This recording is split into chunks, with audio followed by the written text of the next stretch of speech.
Thank you so much. Thank you. Okay.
How about this one?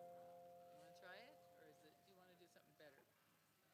I like this groove. Such a good groove. Want to do a little? What about those other?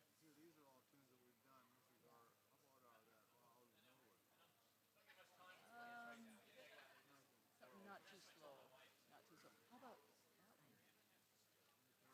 Yeah. Let's do it fast though.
Or do you have it?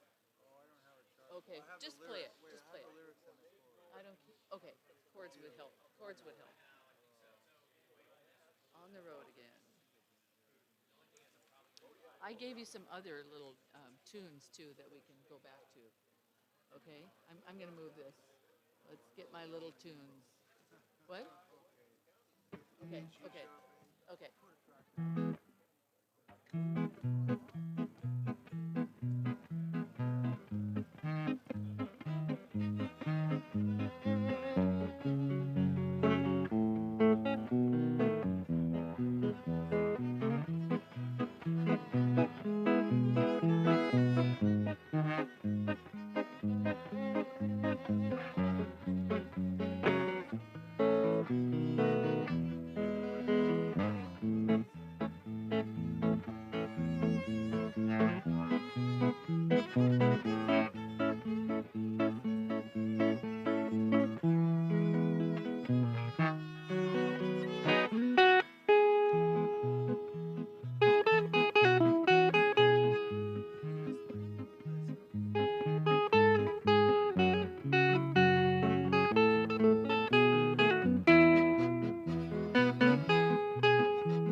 Da da da da da da da da da da da go.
That's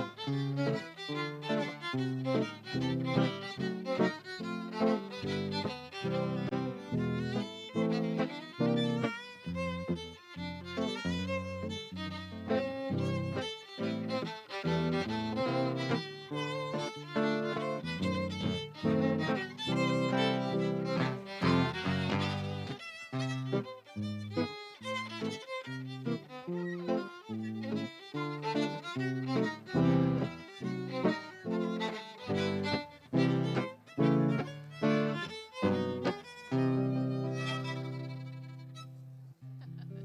Let's do this one. This one?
Okay, what else do you have on this? What else have we done? I don't have too much more.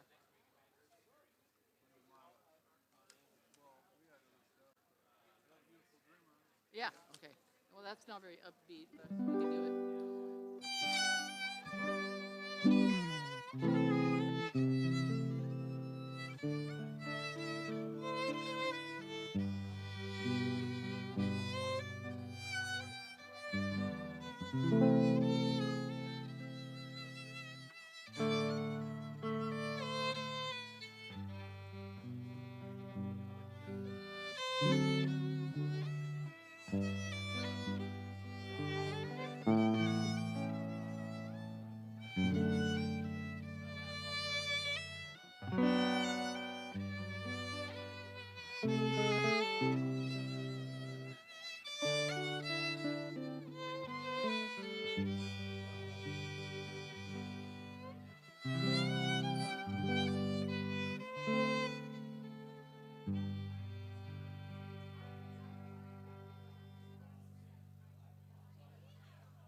River Valley?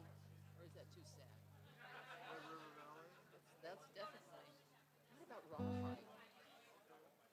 Try Rawhide, like the Blues Brothers. Okay.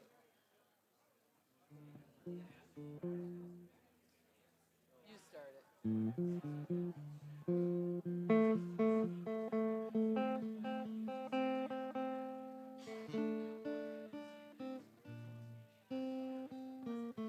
We don't have to if you don't know it or don't want to.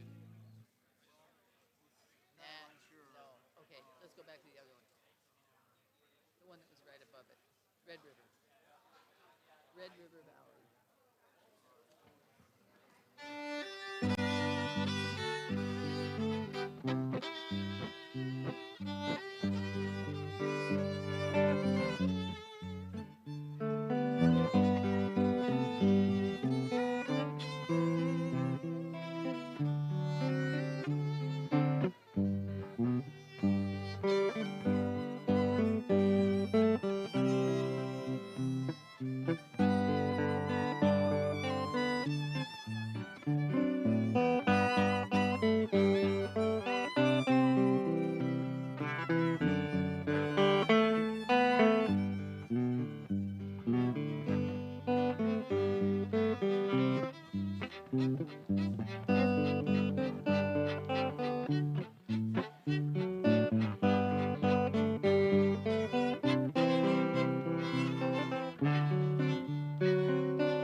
That'll be at the end of the night.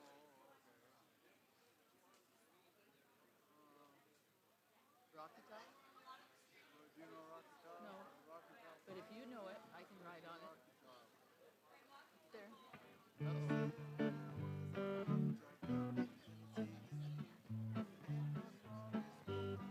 It's not too far. I'm gonna put a loop down. Okay, I'll let you do it.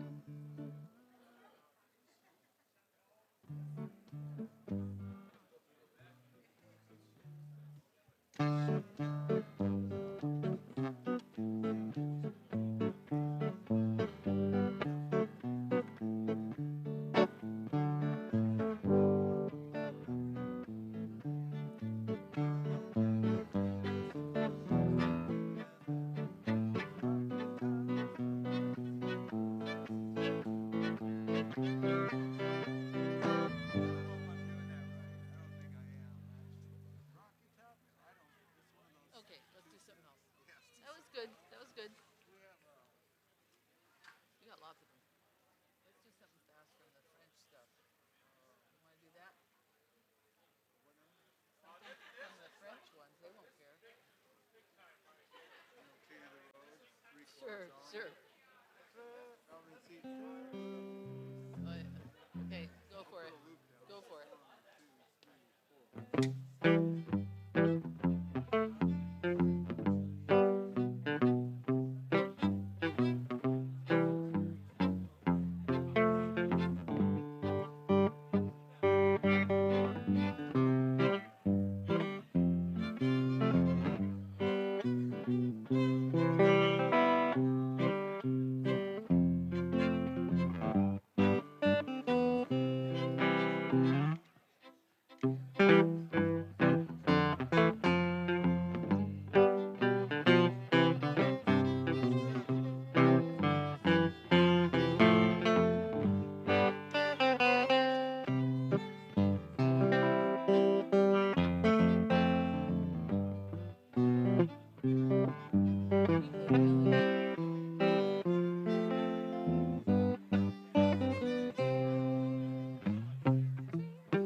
Magnificent Seven again?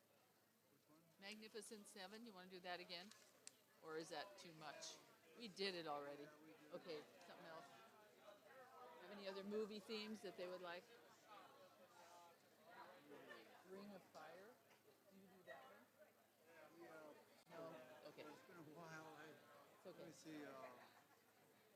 TV show. Do you want to do a Hawaii Five? Hill Street Blues is really pretty. Okay. See. Okay. Okay. Ready? Thank you. Hi, Cindy. Hi. Sharon.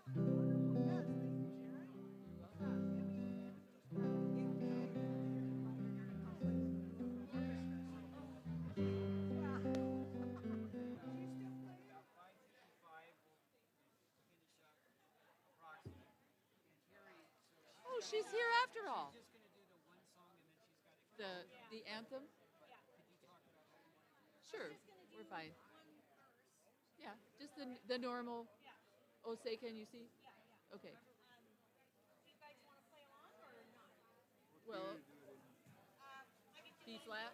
That's what we rehearsed. Are you going to lead them or just sing it as a solo?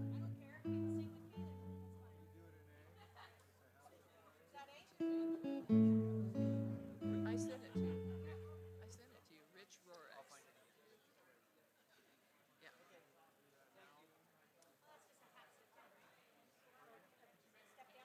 From what?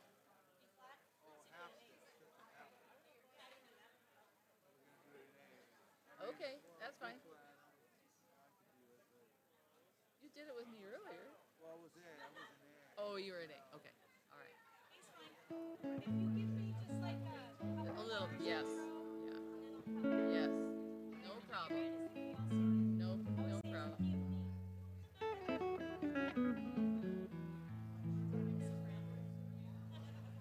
How about American is Beautiful? Oh, am I doing that one too? No. I was just thinking of things we could do. I'm doing that one down at the home. So we're just playing for a while. So I want to do that one. Oh, you're welcome. Just show up when you want us to be there. Good to see you. They told me she wasn't going to be here. Yeah. Oh well.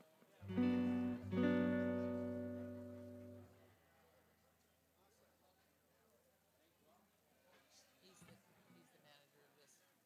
Let's do it again.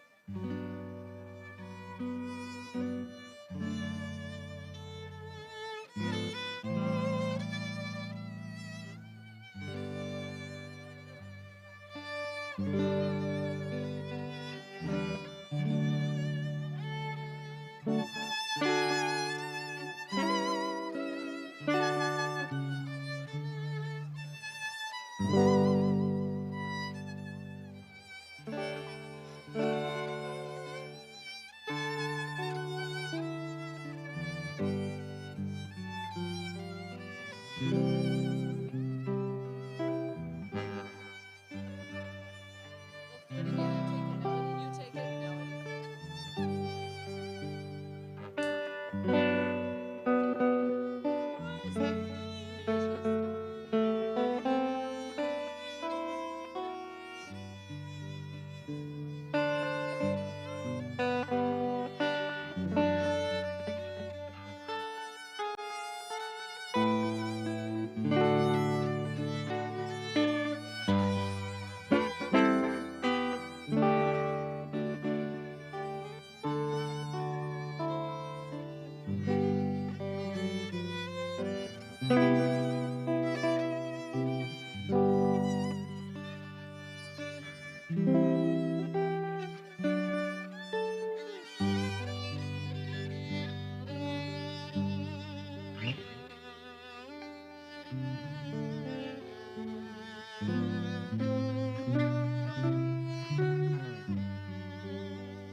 That's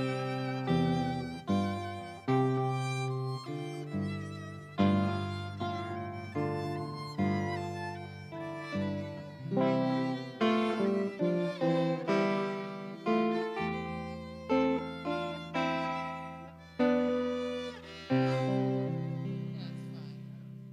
That one's kind of a washout. Okay, something else. I guess we have 10 more minutes. Sure. Yeah, let's do it.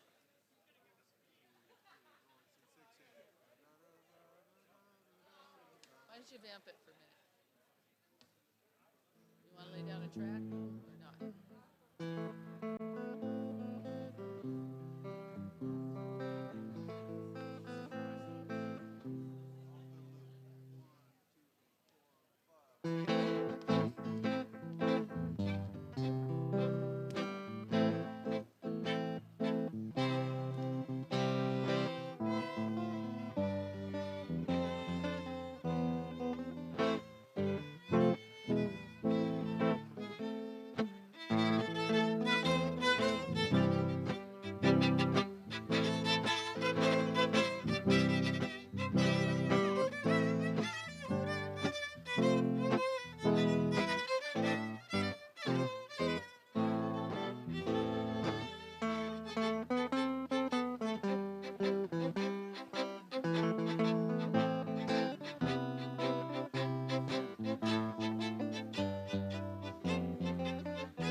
One,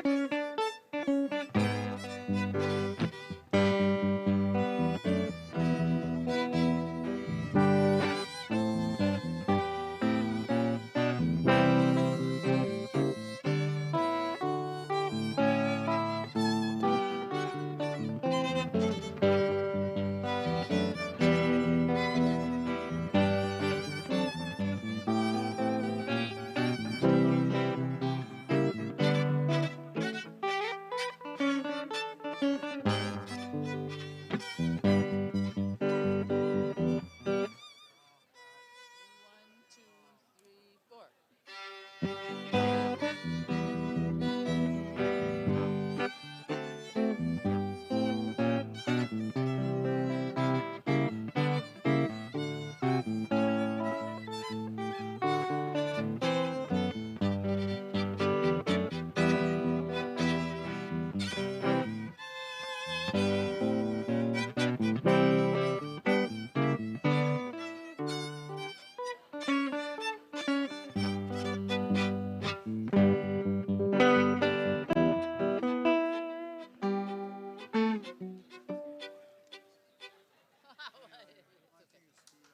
Oh, thank you. Are you ready for us to stop? Oh, okay. Usually people clap when they're done. But thank you. That's our state senator. He's a state senator. He's running for some other office now because his term is up. I forget what. We'll find out. If you want dinner, you have to wait. But he'll probably talk. There's Mr. Janicki. Hi. Good. Really good. Yep. Hi. What's this? Okay. Okay. Say it loud.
think I'll do a few more. I'm going to do some more things of this. And I'll look at you. You'll know when I start. I'm going to cue that. I'll cue that. So.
Good grief. I don't think I can go any faster than that. That wasn't very good, but anyway. Okay. You got something else on your pad? I'm expecting them to tell me to stop any minute. Ugh.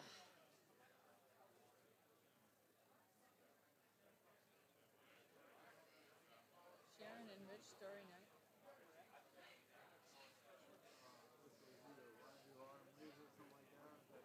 No. Yep. How about Hungarian dance? Hungarian dance? You were just at it. You were just there. There. Okay. Just move it over. You're going to have to turn for me. Okay. Oh. All right. 1 and 2 and 1 and 2 and.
I think that's it. That should be done. Where's Bill?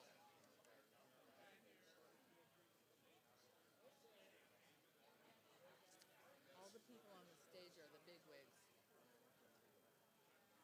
Okay, bye bye. Good one to end with. Yeah?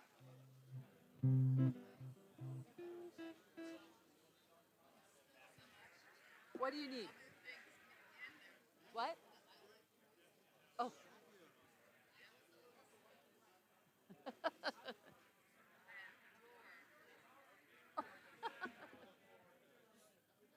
Thank you. One, two, three, four.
sealed.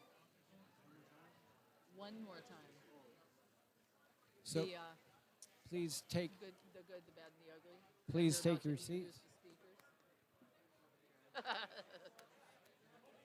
Please test. Test. We can do Test. something else. How about I'm confessing? That's a quick guy. Test. Test. Test. We don't have to work Please too take hard your on this. seats. We're going to be starting in about 5 minutes. Please take your seats. Thank you.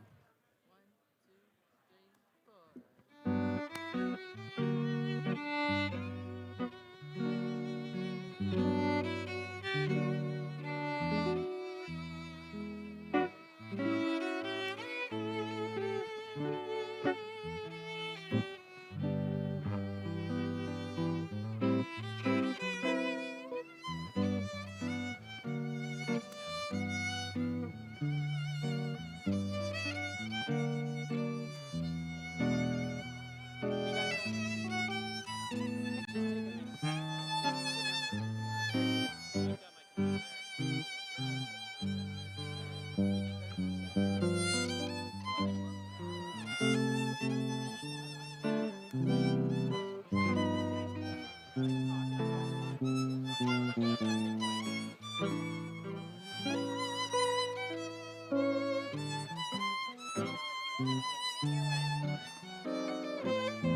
I'm going to go up there and say, I'm going to give a 1 minute warning. Take your seat. We're always going to start about 6 o'clock. Thanks.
We need to be done.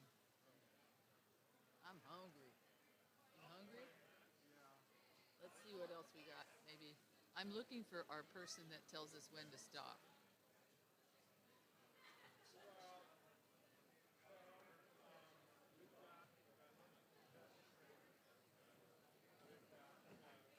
Sorry. You taking that away? Oh, sure.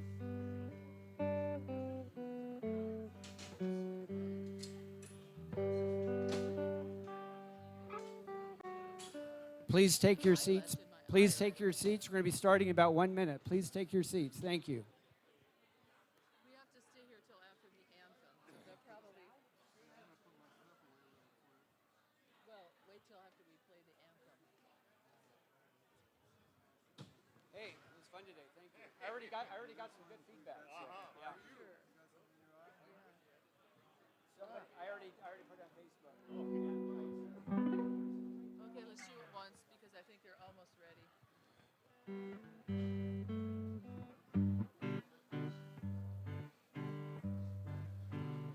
I haven't found out where we're supposed to sit either, so I'll have to ask somebody. That's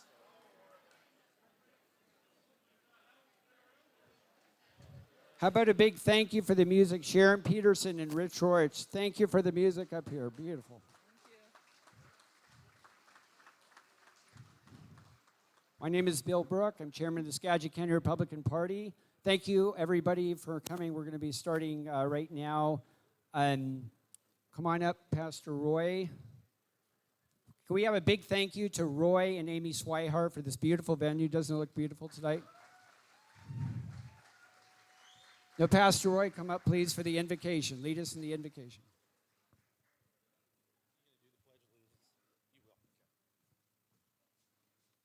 All right, welcome. So glad you all made it tonight, and please make yourself at home. And we just are grateful to be able to host it. It's such an honor to be able to host this event. So let me pray us in this evening. 250 years. Yeah. You can shoot your firearms inside. It's all right.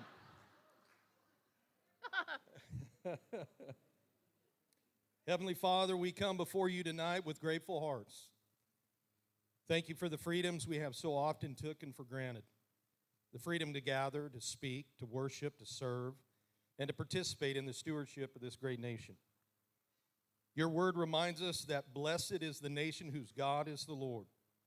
And tonight we acknowledge that every good gift, every liberty, every opportunity ultimately comes from your gracious hand. Lord, we thank you for those who have gone before us, men and women who sacrificed, served, and stood with courage so that future generations might live in freedom. We thank you for the leaders like Abraham Lincoln, whose moral courage helped preserve this union through its darkest trial. And Ronald Reagan, whose conviction reminded America that freedom is never more than one generation away from extinction. But Lord, more than remembering history, we ask for wisdom for today. Grant discernment to our elected officials. Grant courage to those who stand for truth. Grant humility to those entrusted with leadership. Grant integrity in public service, and grant mercy to our nation. Your word tells us in Proverbs that righteousness exalts a nation. So we ask first not merely for political success, but moral clarity, spiritual renewal, and hearts turned toward what is right. Bless Skagit County. Bless the families represented here. Bless those serving in local government, law enforcement, education, business, and ministry. And Lord, in a time when division often feels so loud, help us remember that leadership is stewardship. Liberty carries responsibility, and true wisdom begins with reverence for you. Bless this evening the conversations, the generosity, and the purpose behind this gathering. And may all we do be marked by truth, by courage, and by grace. In the mighty name of Jesus Christ we pray. Amen and amen. Thank you, Roy. Please follow me in the Pledge of Allegiance. I pledge allegiance to the flag of the United States of America and to the republic for which it stands, one nation, under God, indivisible, with liberty and justice for all. Thank you very much. You may be seated. So, Carrie French, come on up. So, national anthem, please welcome Carrie French and also Sharon Peterson.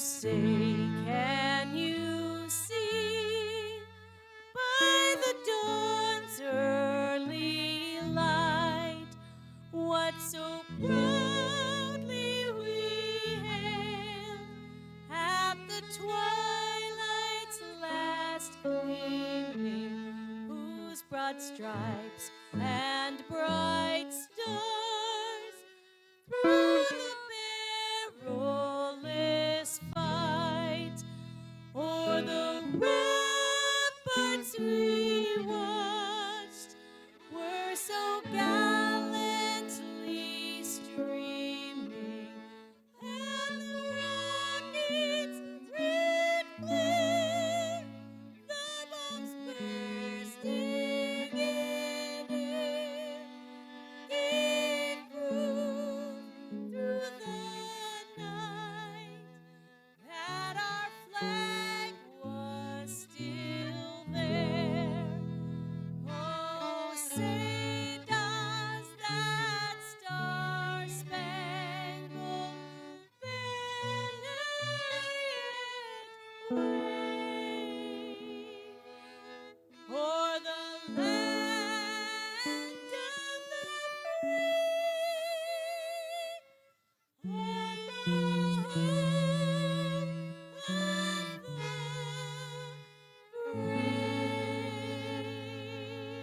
of the Thank you, Carrie. Fantastic. So just please be seated, but we would like to just take a few minutes to acknowledge some, everyone's very special in the room, but for all the elected officials, will you please rise and stand so we can acknowledge you, all the elected officials, so we can give you a round of applause. Thank you very much. And that also includes PCOs, precinct committee officers, all rise, please, duly elected PCOs, and precinct captains, please rise so we can acknowledge you. Lots of precinct captains in Skagit. How about vets? All vets, please stay standing. Thanks, Tim, for your service. Thank you so much for your service. And definitely, last but not least, all the volunteers that helped put this event together. Let me tell you, the volunteers need a huge round of applause. 3 days to put this together. Thank you, everybody. And I want to say special thank you to Laura Gahn, who did the floral design, North Creek Florist, Joyce Tizard, who did the dessert dash, all the beautiful desserts back there, and all the check-in and check-out patriots. Thank you so much. Thank you for that. Without further ado, we're on a little bit of a tight schedule. It is such an honor to have Glenn Morgan up here. He's going to be your MC tonight. So without further ado, Glenn Morgan. Thank you. All right, it's always good to be back up in Skagit County. I was up on this stage not that long ago putting on a Doge Washington training class. And if any of you, is there any member of the media in attendance here? Now, just in case. So I want to point out that we had a member of your local paper here who accidentally committed an act of journalism that day. He wrote an honest article, and then they fired him. So I guess I'm not surprised. I'm bad news for journalists as well, just in case they do accidentally write the truth. Well, for that, I'm just going to real quickly, because of a schedule, as you know, Snohomish County, their Lincoln Day dinner here is the same time as ours is, and wearing multiple hats, bouncing all over the state of Washington. The only guy who I think puts more mileage on his car than I do driving around the state is representative from the 19th Legislative District in Washington State's chair of the Republican Party, Jim Walsh. Come on up. Thanks, Glenn. Thanks so much. Well, yeah, I thanks for indulging me and letting me go quickly, and I promise it will be quick. I've got to get in my car and go down to Snohomish and be the capper on their night tonight. This is a great crowd. Give yourselves a round of applause. It's a good turnout, and there is something changing in our state. I believe that this year is a political inflection point. I believe it's going to be the beginning of turning the ship of state in Washington state around. You know, yes. Now, some will say it's because of the state income tax, and that's a big part of it. This Senate Bill 6346, I was talking to Janicki here before we started. It's 109 pages long, the state income tax bill. 1,208 paragraphs, sections. Of the 1,208 sections, one section is the household income threshold. One paragraph in 109 pages. It's section 314, if you want to look it up. It's about 2 sentences long, and it says there'll be a $1 million per household exemption to the 9.9% state income tax. That one little paragraph is not connected to any other part structurally in the bill. It is designed to be deleted at the first available moment, and then the tax will be 9.9% on every household in Washington. We have to turn this bad tax around.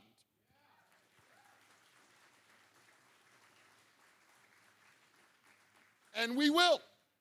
We have a lawsuit already filed that Rob McKenna, the former state attorney general, is heading up.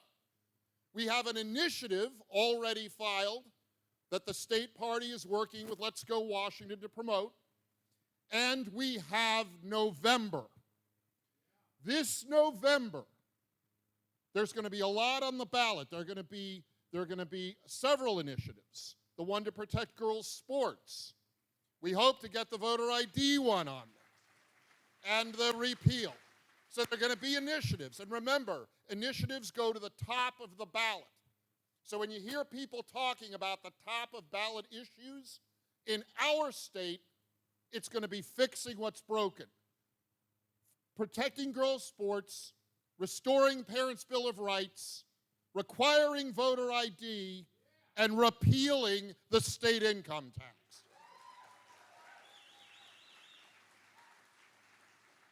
But there's another thing that's going to be on the ballot this November that I want you all to be aware of.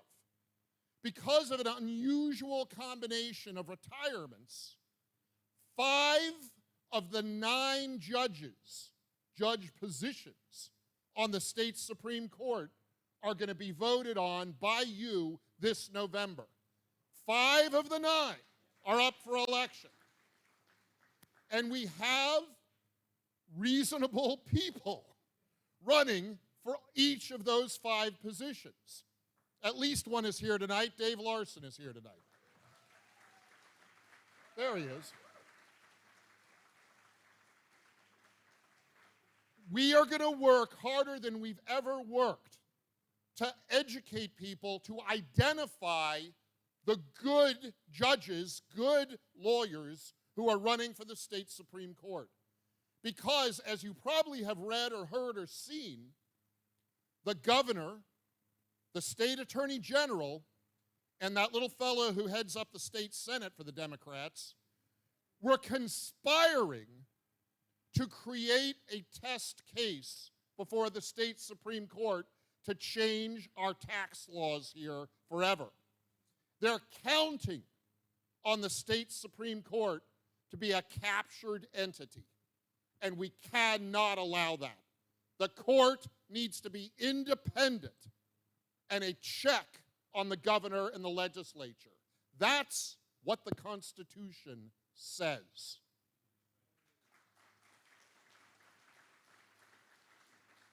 And just beyond all this, I want you to know that the left-wing Democrats in Olympia have so far overreached in their arrogance and their decadence. They have done so much that cuts against their own core supporters. That their time is ticking as the one-party domination of our state. The state income tax is bad, but keep in mind, they also raided one of the public employee pension funds, something we've never done in this state. We're not like Illinois or New York. At least we never were.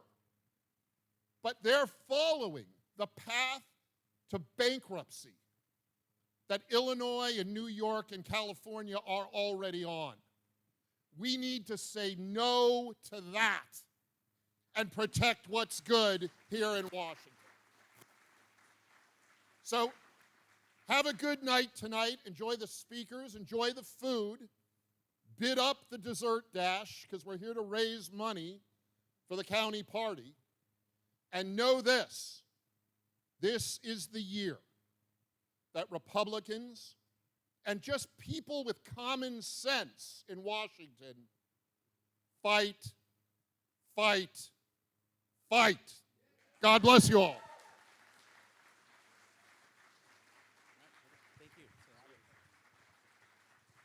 Thank you, Jim. And fight we will. Now, there's a lot of different ways to fight, and one of the ways you can help is just a quick notice here. That silent auction table back there is going to be closing in about 5 minutes or so. So I do encourage you, if you saw your neighbor bid something up, feel free to kind of sneak in there and add another number there, add a 0 to whatever that bid was. Everything helps. You know, it never hurts. Now, the other thing, too, just a real quick point out, there is a dessert dash here later on. And some of you may not know how this works. Bill, do you want to hold up the red envelope there on your table? There are dessert envelopes like this at every table in the room. Now, I don't know, how many tables do we have here, Bill? 47 tables? Okay, we have 27 tables, which means that there are only 25 desserts back there because this is a Republican event. Not everybody's a winner. So, and because we believe math is real, we will reward those who put the most in that envelope. So we will recognize you from first to second place. And so just make sure you're generous on that dessert dash and find somebody who's fleet of foot at your table who's willing to go run for it when we start to call those numbers out later on. So that's a good thing to remember, and it's an important thing to remember. And this is a fundraiser and an opportunity for you to meet other like-minded folk in Skagit County. And but while you're doing that, feel free to take advantage of the dessert dash and go back and take advantage of the silent auction. And I see a number of you are. Please, there are a lot of great items back there. So my other announcement is going to have to do with the food because you're hungry, and I don't want to stand between you and dinner. So explain to me how this is going to work here on everybody getting their meals. Yeah. All right. So my name's Ellie. I'm with LaConner Seafood and Prime Rib. We have 2 buffet lines back there. They're both double-sided. So we're going to release 4 tables at a time, and then Ben's going to signal to me when we're going to keep going, and we're just going to keep it flowing. So, yeah. Do you want to point the tables out, or do you want me to? I can do it. Okay. Or, yeah. No, if you guys are walking it, that's perfect. So for those, that's 4 lines, for those of you who had Common Core math. So that means 2 lines per section, which means you can go through a lot of people very quickly. And the first 4 tables, 1, 2, 3, 4, even in public school, everybody feel free to get up, go grab your food, and we'll have some meals here, and they will announce the other tables to be released as they see the line drawing in. This is an opportunity to chit-chat and meet new people at your table and talk to them, and we'll get the program going once you have your food in front of you. Thank you very much.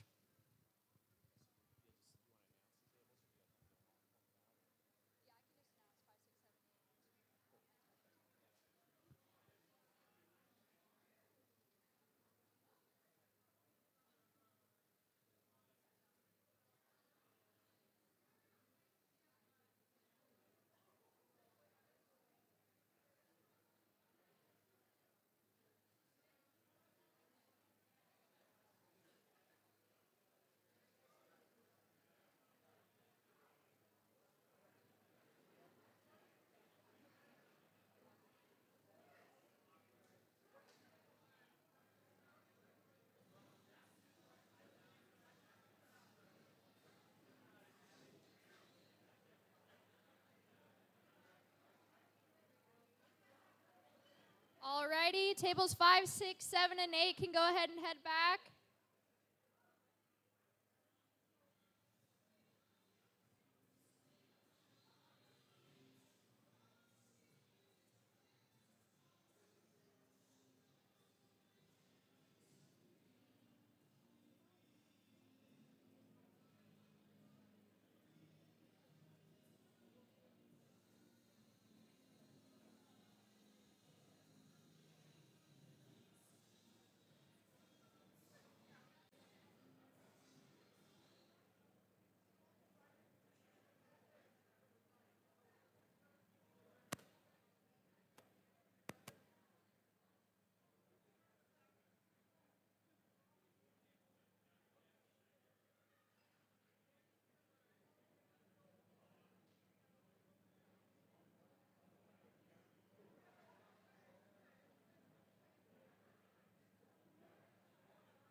Alrighties, table 9, 10, 11, and 12 can go ahead and head back.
Alrighties, table of 13, 14, 15, and 16.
Alrighty, table 17, 18, 19, and 20.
Alrighty, table 21, 22, 23, and 24.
Okay, Ben's telling me.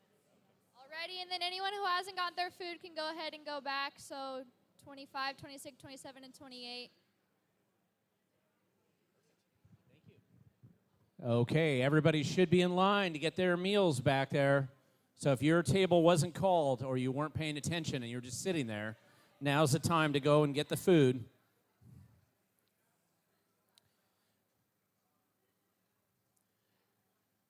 Just some quick good of the order reminders for everybody here. For those of you over 21, they are selling beverages over here in the table, waving hands over there. If we'd really prefer that you have as much as possible before the live auction starts later. And if you're too inebriated to hold your number up, your neighbor can hold it up for you. So that'll help us quite a bit when we have the live auction later on. Around the corner is also coffee in case you want some. And just this, as a quick reminder, I'm wearing this shirt here. It says Washington State Tax Slave.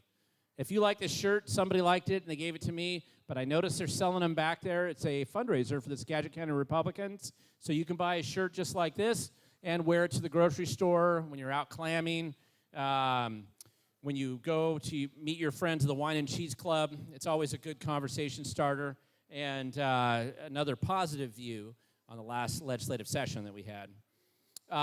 And on top of that, there are citizen initiatives and campaign materials out there for various candidates that are running for office. You're going to hear from some of these guys and gals later on, and we want you to know who you're going to be voting for, why you should be voting for them, and also take advantage of the opportunity to grab their yard sign if you live in those districts and other campaign material on the way out the door. And that includes the no income tax initiatives in the back. If you haven't signed that yet, make sure everybody here signs it, preferably just once. This is in King County. So, and then, but also grab an extra sheet, bring it home, walk it around your neighborhood. Everybody in your neighborhood's going to want to sign that as well.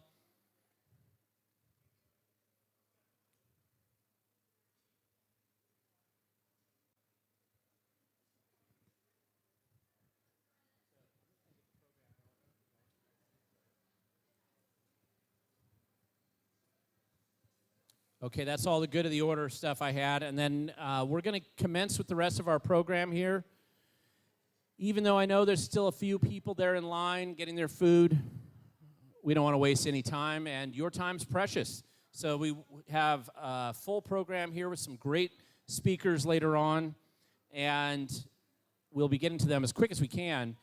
For those of you who don't know who I am, my name's Glenn Morgan. I'm with We the Governed, and on many of your tables, there's a bio sheet there if you don't know who I am. It's not because I'm important. It's just that if I start boring you, that gives you something to read. And you can learn a little bit about who this guy is. Yep, that's my photo from a couple years ago. 20 pounds heavier, I hope. Actually, if you Google me right now, the number one article that usually shows up about me is shooting somebody on my property about 3 years ago.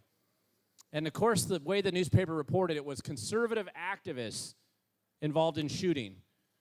Made it sound like it was Antifa, but it really wasn't. It was just another meth head criminal.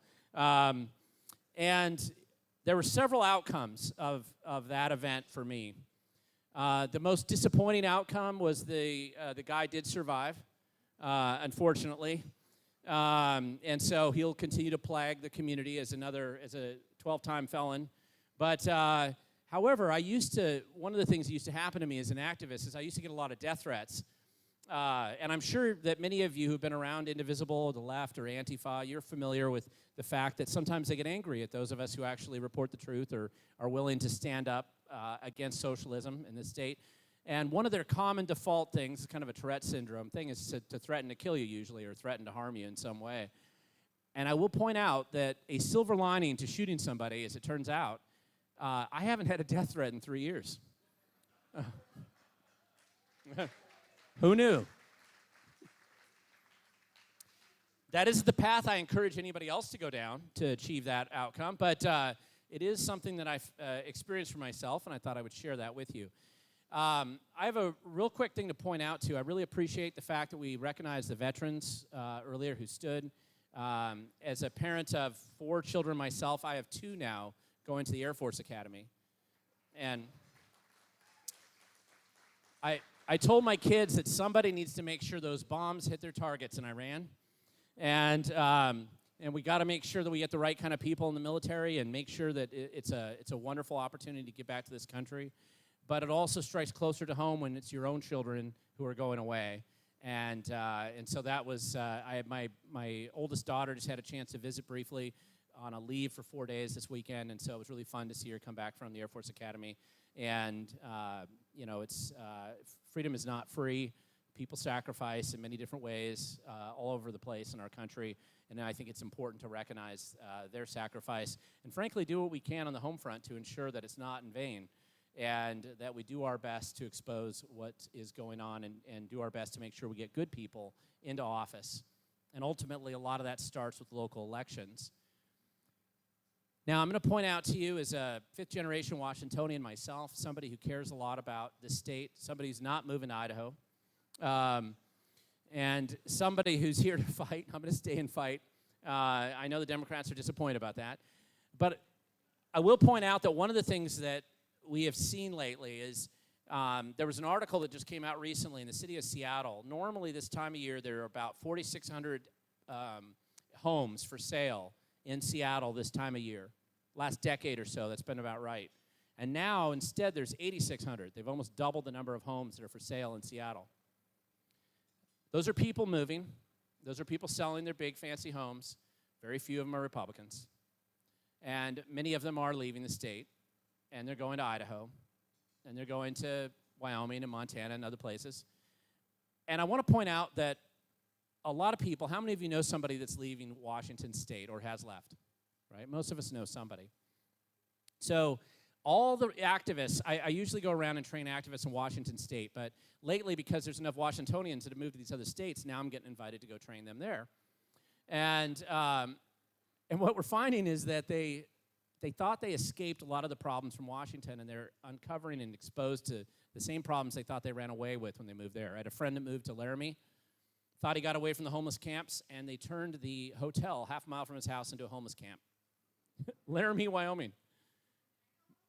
Same in Idaho. Go to Boise. You can't tell the difference between the clowns there than the ones in Seattle. They're just a little bit more mellow. But they're still on the same path. My son goes to college in Bozeman, and I checked him out of his dorm and tried to put his stuff in a storage unit. And I went down to the storage unit, and there were 30 drug addicts passed out on the lawn out front. I had flashbacks to Seattle. So I asked them, the gal that worked there, I said, how is this happening in Bozeman, Montana? And she said, well, some people moved out here from Washington and California, and they decided to start a nonprofit here to help the homeless, because after all, Bozeman has some real winners there, and they need to build a warming center. So they went and got a grant for a warming center, spent 6 times as much as it should have cost, of course, built that warming center in downtown Bozeman, and guess what? They did not have enough drug addicts in town, so they imported them. And so now if you go to Bozeman, you can't stay out at Walmart. The security guy there told me that they don't allow overnight parking because they have so many drug addicts and criminals there that they break into the stores and they have holdups and shoplifting operations there. And the same thing's going on in Missoula and Billings and Rapid City. Almost every town that I have friends that have moved to from the state. Every single state.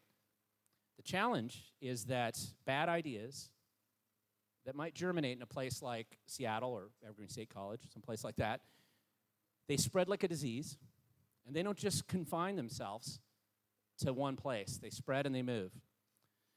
And unfortunately, it's probably the worst export Washington State has, bad ideas. And so we've and rich lefties, one of the others, I can't tell which is worse, but one tends to promote the other. At the end of the day, we have to defeat this here. If we care about the freedom and liberty for our children. I have 4 kids. They all want to live in Washington. And if we care about their future, we have to defeat it here. It starts here. If we don't defeat it here, Idaho's about 5 years behind Washington. Wyoming's about the same. And it's because these ideas can't stay confined to one location. They always spread. partially because they trash themselves with their stupid tax ideas, and then they decide they want to move somewhere else, and they do it all over again. And I'm watching my friends that have moved to these other places, they're fighting the same thing. We have to stop it. I believe right now you're seeing the beginning of a wave of change that many of these people in government that have been here for a long time, they don't want, but it's happening. They're running out of money, other people's money. It's funny. Margaret Thatcher was right. The problem with socialism is you do eventually run out of other people's money. But compounding that, you also have challenges that they're facing here with federal investigations for probably the first time in living memory, where somebody's actually looking into crazy things like Act Blue. Maybe we don't want illegals voting. Maybe there isn't actually 650 Somali daycare centers that should be set up in Kent and Renton. There's a lot to be exposed. Many of you know I do the Washington Doge training. We are finding lots of fraud, lots of problems. It's good stuff to expose, bad stuff to recognize it's happening, but trust me, exposing it's the first step to fixing the problem. And many citizens in Washington State are doing a really good job all over the state, pushing back and starting to expose this. And when you see fear in Governor Ferguson's eyes, when you see him up there saying that he's desperate to not just support redistricting in Washington, but lead the charge. Lead the charge. He's not doing that because he feels really comfortable with where things are going. They're concerned, and you can see it in their eyes, and I'm seeing it manifest itself out there. You got some good people starting to run for office to try to replace some of the people that don't believe math is real or that's racist, who are currently in Olympia. We have a lot of work to do for sure. Nothing's easy. It's a marathon, not a sprint. But it starts places like this and starts with the actions and activities that many groups just like you all around Washington State are recognizing and standing up and participating in their own way. So thank you for being here for today's Lincoln Day dinner. And I'm going to introduce the next speaker because you've heard enough from me and talking about the next generation and some of the things they can do, an organization that I have been active with since they were founded in 2012.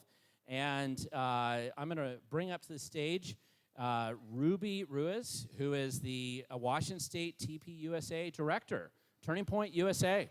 Come on up. I just spoke to their chapter out in UW, and believe it or not, we have a lot of good people out there. Kids want to make a difference. So, Ruby, tell us what we need to know. Thank you so much, Glenn. It's an honor to be here, and I am so grateful that Bill invited me here tonight to talk to you all. Yes, so I am the field representative for Washington and Alaska for Club America, which is our new high school program for Turning Point USA. So over the summer, thank you. Yeah, over this last summer, Charlie really saw the vision of empowering our high school students and the difficulties they were facing with administration across the nation. Not just here in Washington, especially here in Washington, but across the nation. And so what he did is he wanted our students to have the best chance. So he decided to rebrand our high school program to be called Club America. And so who's going to say no to a club about America, right? You would think. Unfortunately, in Washington, it doesn't solve all our problems, but it at least makes it a little bit easier. And they'll look into us first. They'll look at our website, which is 100 times better. And so I have been a part of this program for about 2 years now, was a part of it back when I was in high school, and it really changed my life. It was really that stepping stone that I needed to get involved with youth education and engagement, because that was what I saw was the most important, right? I tried a little bit of everything when it came to politics and realized that youth engagement is crucial, especially when we're trying to change our culture and change our nation for generations to come.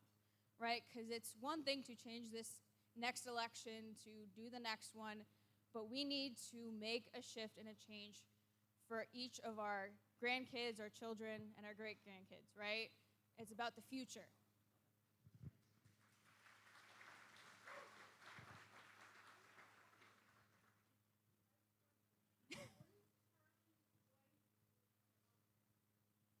She is currently the new CEO, and so she is working to help us grow. So Charlie created a 5-year plan, a 10-year plan, and a 25-year plan, et cetera. And so she's currently working to help us implement his now 5-year plan in what's been about 6 to 7 months now. And so she's been super helpful in doing that alongside being a mom and running her other business as well. So she's been really taking a step up, and all of us as an organization have been stepping up as well to really be a support system to help our students. And so that's our main mission, is to encourage and grow the students in high school and in college. And so obviously my focus is the high school students, and so it takes each of us, right? It's not all on one person. If all of us do our part and all of us do even just a little bit, it will make a difference, right? Because we can't rely on one person. Thank you for the question. Thank you. Yeah, so with the passing of Charlie, we've jumped from just into Washington State alone from 12 to 72 chapters across the state. And so high school students are engaged. Yes. They are excited and continuing to get excited. So we have many students who are wanting to get involved in not just their schools, but in their communities. So they're going out and they are investing in a variety of different ways, right? They're going and they're doing letters to veterans, and they're cleaning up trash, and they're setting up tables in their community to just talk to people, right? Have conversations just like Charlie did.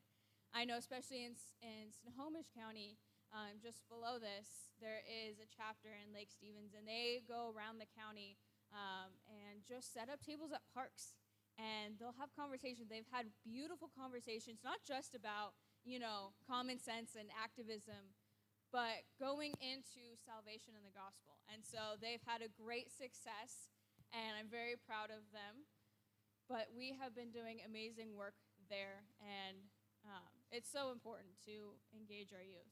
And so that's why I love what I do. That's my why.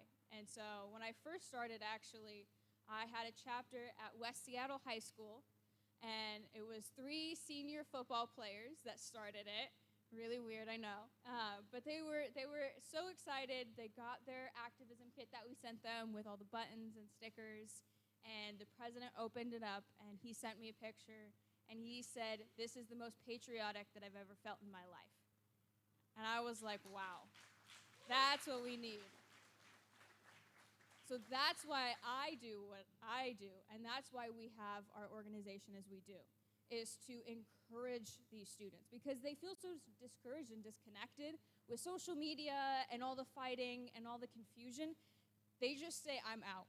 They just don't want any part of it, right? They're not going to go one way or another. They're just going to stay out. And so we need to encourage them that it's okay, that these are good things to fight for, right? That our values are important, to have that confidence to stand up and say, "No, that's wrong, and we need to change it. And I'm going to do that, and I'm going to help." So that's why this is so important and why I love engaging with our youth. Thank you, guys.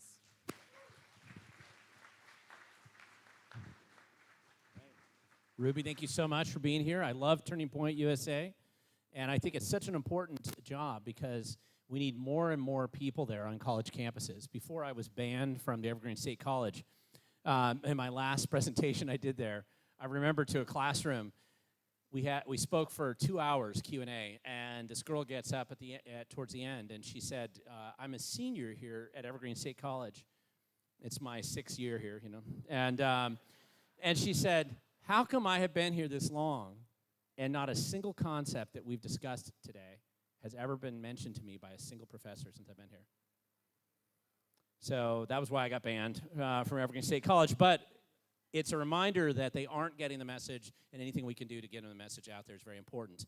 Speaking of which, I'm going to be introducing our next speaker, Rafina Nord. Come on up and tell us about Washington State's Young Republican National Committee. Thank you so much. Always appreciate it. Well, hi, Skagit County. Thank you so much for having me here today. It's such an honor. Thank you, Bill, for an invitation.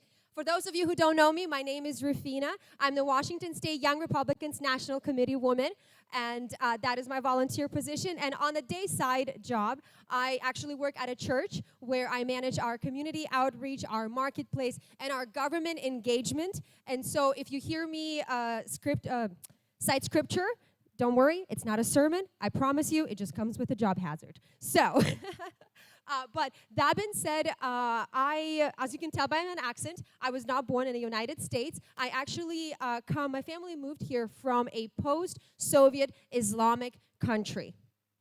You guys can gossip, I know, that's okay. And I will tell you exactly why in just a little bit. But long story short, in 2016, I became a citizen, proudly so, and just in time to vote for our President Donald Trump. So imagine the highlight of that. Being an immigrant who comes here legally, by the way, must I notice that, and becomes a citizen and gets to vote, and the president that you vote for becomes the president of this country that gave my family asylum refugee here in the United States of America. And so as an immigrant and a young conservative voter, there was something on my heart that I wanted to share with you guys, and that is protect the nest. And I will explain what I mean by that in just a second. But in my country, my home country, where I was born, post-Soviet Islamic, as I emphasized earlier, as you know, in communism, religion is completely banned. Nobody practices religion. Everybody's on the same level on that. And so when Soviet Union fell, our country leadership rose in, and the leadership that rose was Islamic. And the reason for that was because Christians were too busy fighting who can preach better Jesus. I know, right? That's funny. You would think we would be united. You would think we will work together. But no, Baptist, Pentecostal, Orthodox, everybody was fighting, trying to figure out who can be a better church. And in the meantime, the enemy came in and scooped the nest. And so what I mean by that, protect the nest. The enemy is after our nest. The enemy is not after an empty nest. An enemy is after a nest that actually has something to give. And what is the nest? The nest is your vision. It's your purpose. And the nest is your children. It's your inheritance. It's your goals. And so the enemy comes to steal, and kill, steal, and destroy. And so that's exactly what the enemy did back in my home country. And something that I've noticed here as an immigrant is that we are so distracted by the division, by the things that happen around us, by the social media, that we don't realize that the enemy is stealing our children, the enemy is stealing our vision, the enemy is stealing our purpose and our goals right now in this second in our state.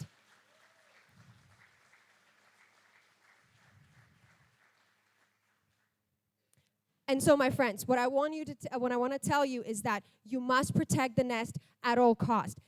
The enemy will try to distract you. The enemy will try to sow division among ourselves. But a ministry that succeeds, and I already mentioned I work at a church, right? And so the ministry that succeeds is a ministry that is cross-generational, cross-racial, cross-ethical. A house value is not in its diversity, but it's rather in its unity. And as we know from Scripture and from history, that a house divided cannot stand. So in this hour, we must be united. We must work together. And instead of trying to reinvent a wheel every single time, instead, let's put the wheels together and start riding this machine towards success, towards our vision, towards our goals, our purpose, and that is electing conservative leaders for this country so our children have something to inherit. So our nest is no longer left unprotected.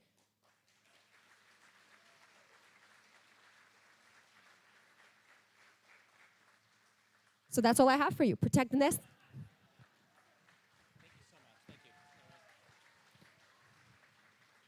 you. All right. Thank you. And I've got a series of speakers up here, and the only thing that I'm supposed to achieve as your MC for tonight is to keep the program rolling and not get too late. So next speaker up here, I'm going to introduce Randy Hayden, who is with the School Directors Conservative Caucus in Washington State. He's going to tell us about a lawsuit against our dear leader, OSPI Director Chris Reichdahl and Bob Ferguson. And as a former school director myself, thank God you have, this is amazing because we've had more conservative school directors elected in the last couple cycles than we ever have since any of us have been alive, actually. So why don't you tell them about it, Randy? Thank you for being here. Thank you, Glenn. I've got three things I'm going to touch bases with really quick. I'm a school board director, which means I'm a member of WASDA. WASDA is member-led, and we're in the process of taking over WASDA. We have a conservative caucus, about 125 school directors around the state that I'm working with. we have elections in October. Last October, these elections, we elect for the 4 different boards or for the 4 different committees with WASDA, and then the board. So last October, we fielded, there was 32 seats up for re-election. We fielded 28 good conservative school board directors for these positions. We worked our butts off. We started about this time last year, and we put together these candidates. We made phone calls. We got people to vote, and we had 23 wins. 23 out of 28. So in that process, we took over control of the nominating committee, the interscholastic committee, and the resolution committee. We're about 3 seats short on the resolution committee and about 5 seats short on the board. We are currently working for next year's election. We've put together a slate of candidates. Our goal is to take over the board. So Tricia Lubach, who is the executive director for WASDA, is elected by the board. 2/3 vote, we can take her out. If we win our elections as planned, we will have 68% of the WASDA board, and we will control WASDA.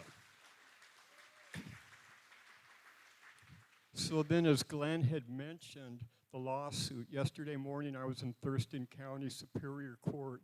We had a lawsuit with 8 plaintiffs. 5 of them were school board directors. I was one of them. And we were suing Chris Ragdoll, OSPI, Bob Ferguson, and all our elected officials. And I know we've got a couple of them here, but they're on the right side of the aisle. So what we were suing them for is House Bill 1296, the Parents' Rights Initiative. So what they're doing in Olympia is they're passing bills that are requiring school districts to, they're telling us if we don't follow these bills, they will suspend funding up to 20%. The problem is these bills conflict with federal law. So this lawsuit was about them pushing us to violate federal law. We kind of had a good and a bad outcome yesterday. So the judge, after he came back, it was a long, thought-out deal. He took a 20-minute break, came back. The state claimed that we had no grounds to sue and that everything was frivolous. Well, the judge came back and said, well, actually, I see that you do have grounds for a lawsuit, but the problem is they haven't violated anyone's rights yet. They've made all these empty threats withholding. We've got about 20 school districts that they've threatened to withhold money. And a lot of this revolves around policy 3211 and 3211P, which is the procedure on how that policy is played out. They've sent letters out. You need to either pass this or change what you put in there. Some school districts have said, well, yeah, we will allow a child to change their pronouns, but after we do that, we will notify the parents, which is in direct violation of 1296. So they've put these letters out. We're hoping that with this judgment, we sat and had a nice long lunch yesterday with the attorneys. We're hoping that we gave OSPI just enough rope to hang themselves. They've got 30 days that we're hoping that they will then try to push this empty threat that they've been pushing. So there's that. And then the last thing that kind of ties in, has anyone heard of the Professional Educator Standards Board? Mindy? I had never heard of it until just a couple days ago. So what they are doing, this is an appointed board of 12 people appointed by the governor, and what this board was going to do yesterday, which thank God they canceled, but they were going to vote on how they were going to be able to subject to suspension or revocation of the professional certification of superintendents and teachers. Teachers would fall under this if they violated House Bill 1296. Like I said, this all ties in together.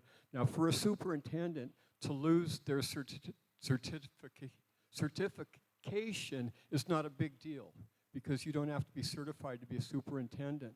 But for a teacher, if they lose their certification, they are without a job, period.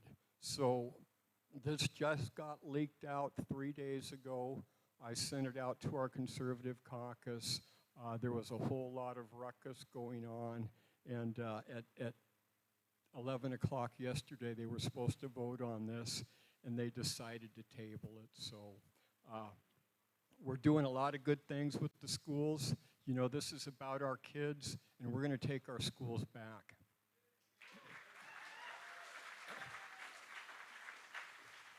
So I could talk for a half an hour, but I don't have time. But I've got stuff on the table back there. Take my information. If you want me to come and speak to your group, I would love to. Thank you.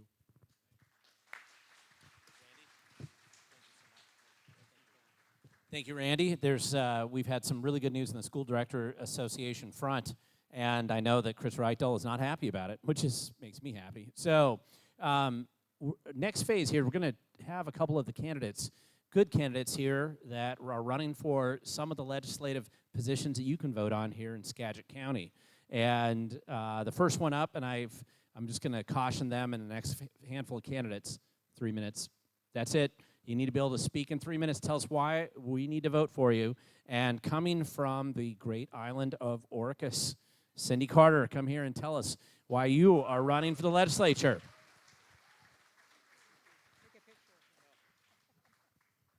Thank you. Yes, my name is Cindy Carter. I'm running for the 40th Legislative District, and I am running on no income tax Carter because our legislature just passed a law that is unconstitutional and against the wishes of people who have voted down income taxes in the state of Washington 10 times.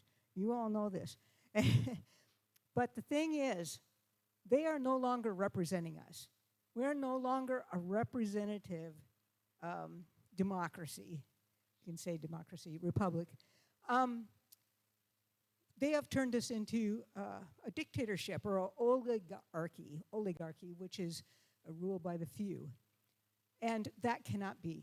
I am running to turn our country, our state, back into a representative republic. So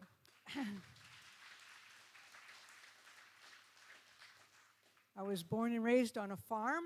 I'm looking forward to working with the farmers. And I also worked as a medical technologist at the Virginia Mason Hospital. So I have a Bachelor of Science degree. We moved to Orcas Island and raised our kids, so I homeschooled our children. I didn't have a lot of opportunities to work in a lab on Orcas Island, so I did a lot of various things, including office manager and secretarial positions. I have learned a lot of things about the people of our area, and I can represent you. I've also worked as served as PCO for many, many years. I was the chair of San Juan County when Dina Rossi flew in on a helicopter. That was fun. And as the state committee woman, served on the executive board of the Washington State Republican Party for 4 years. So I have political experience also. So I'm uniquely qualified to serve in this position. And so I do live on Orcas Island, so those of you in the 40th District, I'm going to need your help getting the word out.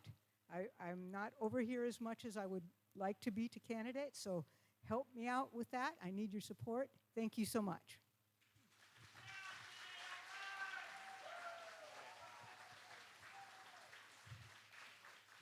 And with a lot more practical world experience than the current legislator holding that seat. Cindy also generously let my kids stay at her place when they wanted a place to go and hang out before they went overseas. So thank you, Cindy, for that. Next person, come on up. Joseph Seagalt, running for the other position in the legislature on the 40th. And I can tell you it's the first time I've ever invited two people from Orcas Island up at the same time to speak. Thank you very much, guys. I appreciate you having me here. My name is Joseph Skagit. I am not a politician, okay? I'm a family man first and foremost. That's all it comes down to. My son is 23. He lives in Whatcom with his fiance, and my daughter is 17. She lives on Orcas Island, and she is enrolled in high school. And they are the reason why I do everything that I do. So that's just to clear the air on that one. Some people have told me that I don't belong in Olympia, and I disagree with that. Personally, I think that we need some boots and blue jeans down there. Honestly. Let's just shoot them straight.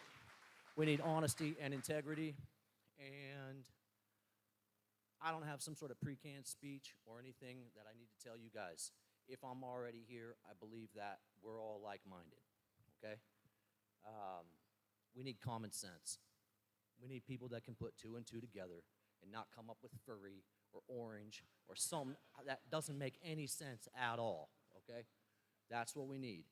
I also live on Orcas Island and am intending on engaging in lots of events like this, so hopefully we get to know each other in the future. Thank you very much for your time. God bless America.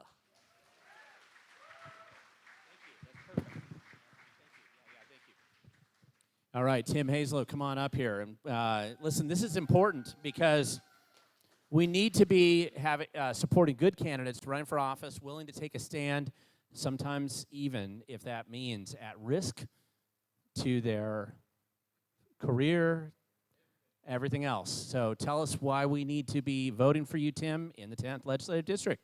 I appreciate it. You guys know that I can talk too much, so I made notes. Here's the thing. My name is Tim Hazlow. I'm a Navy veteran, disabled veteran over at NAS Whidbey Island. I've known my wife for 40 years. We have 3 sons, 3 grandsons, and we're not going anywhere. This is where we live. This is where you live. So why are we giving it up? Why are we walking away? I'm going to stay and fight. If you know my background, and look it up if you don't, because I don't got time to explain it. But if you know my fight, look it up. I'm not going to stop here. I'm going to keep going. So I'm going to give you the points, because I got 3 minutes, and you're going to hold me to it. You know who I am, Tim Hazlow. I can't say enough about Jim and Glenn, about Bill, about Skagit County. They hit the points that need to be hit. LD10, according to the state and according to everybody in the state, not just here, is considered to be one of the biggest pickups and one of the pickups that we have to get. It's one of the purplest districts in the state right now. We have Ron Mazzal over here, who is the state senator as a Republican, and we have 2 weak Democrats as legislators that we got to replace. So 3 things that you guys can do to help us do that. This is the pickup. So you have to do this. If you don't do this, we don't win. And there's simple things. Number 1, sign the initiatives. Top of the ballot stuff, you heard Jim talk. Sign the initiatives. Get those on the ballot, because those are going to get the voters out. That's what's going to get the voters out. Number 2, support your legislative candidates. Not just in 10, but all of them. We do need to concentrate on the ones that we can pick up. So go out and find those and support those candidates. And you can do that by supporting the local campaigns, by donating. I'd be remiss if I didn't say I got flyers in the back. Don't forget, I'll meet you at the door on the way out. But we need legislatures to stick up for the initiatives that we put out. Because like the Parents' Rights Bill, we're about to lose that if we don't get some legislators in there to stick up for it. And then the last thing I'm going to say is help get out the vote. I know you're going to vote. Who in here is not going to vote? Raise your hand if you're not going to vote. Oh, come on. Oh, age. I got it. I remember. Here's the reality. You're going to vote, so you know what you need to do? You need to go out and find 10 other people that need to vote. And then those need to go out and find 10 other people that need to vote. Because if we don't do that, if Republicans don't stand up, get in front of each other, and convince each other to vote, guess what happens in November? We lose again. And we can't lose again, guys. So look up my website, votehazlow.com, real simple. You can see my bio. I don't need to bore you with the whole thing. It's kind of exciting to some people. To me, it's a little devastating. But we're going to fight through it, and we're going to win, and we're going to win, and we're going to fight, fight, fight. Thank you, Glenn. And And the other 10th legislative district candidate, Chili, are you here? Come on up. It's a sprint for you, not a marathon, just to get up here. But and then on deck, I have Dusty. So just make sure you're ready to go. You'll be the next speaker here. We do need good people in Olympia. It is, if you can tell the difference between a man and a woman, and you believe math is real, that makes you superior to every Democrat that I'm aware of who serves in Olympia today, and unique compared to them. All right. So, future Representative Chili Hicks, tell us why we need to be voting for you. Thank you, Glenn. My newest best friend right there. Hey, I apologize for showing up late. I'll tell you where I was. I was down in Everett at the Life Surge, listening to how the Lord prepares ways for you if you are willing. He will make you able. And so that's where I was. Woo! LD10's got 2 retired Navy dudes, and we are going to kick some butt. Why are we doing it? The income tax is not constitutional. They're still attacking our kids. The dude down there in Olympia, Chris Reckdahl, he's got to go. Clyde Shavers, Dave Paul, they got to go. We still don't have ferries. Our roads are falling apart. Our businesses are leaving the state. Small businesses in Stanwood and Arlington and Oak Harbor, they're having problems. And if we lose the small business structure, the state's gone. If we lose any more seats, it ain't looking good. Governor was quoted as saying, if I can get a couple of more seats, if I can take over the legislature with a supermajority, we're gonna redistrict. And you know what that means. They're going to redraw the map, and we'll be like the Northeast. So, hicksforwa.com. Love you. Thank you for coming.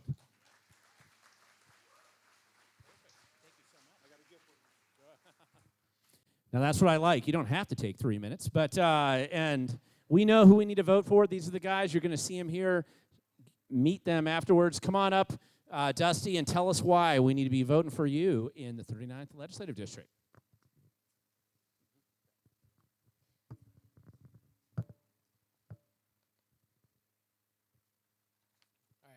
Thank you for having me. My name is Dusty Wisnu. I was born and raised in Pullman. Go Cougs. I became an electrician at 17. At the age of 19, I married my beautiful wife, Corrine. Say hi, Corrine. We've been married 21 years and have 5 children ranging in age from 1 to 19 years old. And we're members at High Point Church in Snohomish. As a master electrician, I've spent most of my career building mixed-use mid-rises in the greater Seattle area, most recently for a company based in Enumclaw. Within the last year, I started my own electrical contracting company, and within the last month, I've gone out on my own, taken on some smaller residential and commercial projects. I believe in personal liberty, private property, election integrity, and fiscal sanity. I am opposed to government overreach, stifling rules and regulations, escalating taxes and fees, including the recently passed unconstitutional state income tax. A month ago, I wasn't even considering running for political office, but because of rising government fees in Seattle, investors pulled out of 4 of our prospective projects, and I lost my job in the second round of layoffs in the last 12 months. When Democrats do what Democrats do, that should come as no surprise. The shock came to me when I looked into what our Republican representatives are doing. Both representatives for the 39th not only voted for, but co-sponsored House Bill 2368. This bill takes $25 million from hardworking taxpayers and gives it to people who are in this country illegally, specifically people who do not qualify for federal refugee status. 1 hour before the filing deadline, I started doing some soul searching. With 8 minutes remaining until the deadline, when I saw that no one, not even a Democrat, felt it necessary to challenge the incumbent Republican for position 1, I got in the race. Moments after me, a Democrat did enter the race, so it'll be a 3-way primary. If, like me, you feel underrepresented, I humbly ask for your support. I'd like to thank the Skagit County Republican Party for exclusively endorsing me in this race.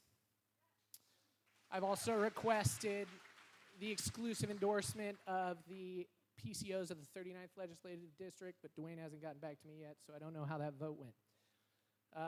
If you want to help me in this fight, please email your concerns to votedusty2026@gmail.com. I want to be your voice, and I don't intend to wait until I get to Olympia. I can be your voice on the campaign trail. Your concerns are my talking points. We need volunteers. Right now, it's me and my wife and kids. Luckily, there are 5 of them. But if you've got experience, energy, and time, experience in finance, social media, website design, designing, building, and placing signs, letter writing, creating literature, calendar and events coordinating, and getting out the vote, we need all the help we can get.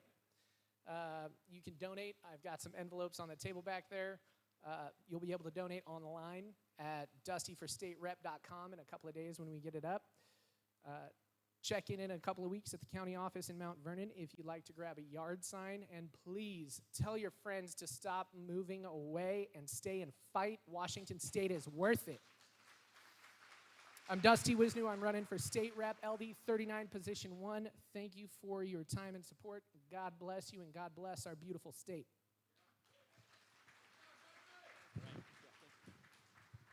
And just a quick reminder, Steve, you're going to be coming up here. You're next on tap. And a quick reminder, if you have your envelope for the dessert dash still, could you please hold it up at your table? An envelope like this, please hold up that envelope so that Judy can come by and grab it. I see one right there. It's right in front of you. I know it's right there. Grab that envelope and hold it up so that Judy can come by and pick it up. Anybody else got a dessert envelope still on your table? So those 2. And Steve Ewing, if you want to come by and grab those, then the couple that are right here. You want to say? Well, I'm going to have you come up and say a few words in a minute. Steve Ewing, are you here? Come on up and let's tell everybody why they need to be voting for you for the legislature as well. Thank you. My name's Steve Ewing. We live in Lake Stevens with my daughter, Cameron. She's 14. I'm going to tell you a little story about her. When she was born, we were at a hospital in Everett, and the labor and delivery nurse said, hey, will you put her name on the board? So I put Camel and Amy Ewing. Named Amy is named after my sister Amy, who passed away unexpectedly in 1999. The labor and delivery nurse said, I knew an Amy Ewing in high school. What high school did you go to? Sammamish. She was my best friend. She was unable to attend her funeral, and she had harbored that regret for more than 12 years. And so we were able to reconnect, and I looked back in the yearbook and saw her pictures and saw pictures from home where she was with us. God is in the details of the details of the details of our lives. There were 35 babies born at that hospital. It was not a coincidence that she was assigned to be our labor and delivery nurse. We live in the greatest nation in the history of the world, the United States of America. We are celebrating the 250th anniversary of this great country. From the Star-Spangled Banner, we praise the power that hath made and preserved us a nation. Then conquer we must when our cause it is just, and this be our motto, in God is our trust.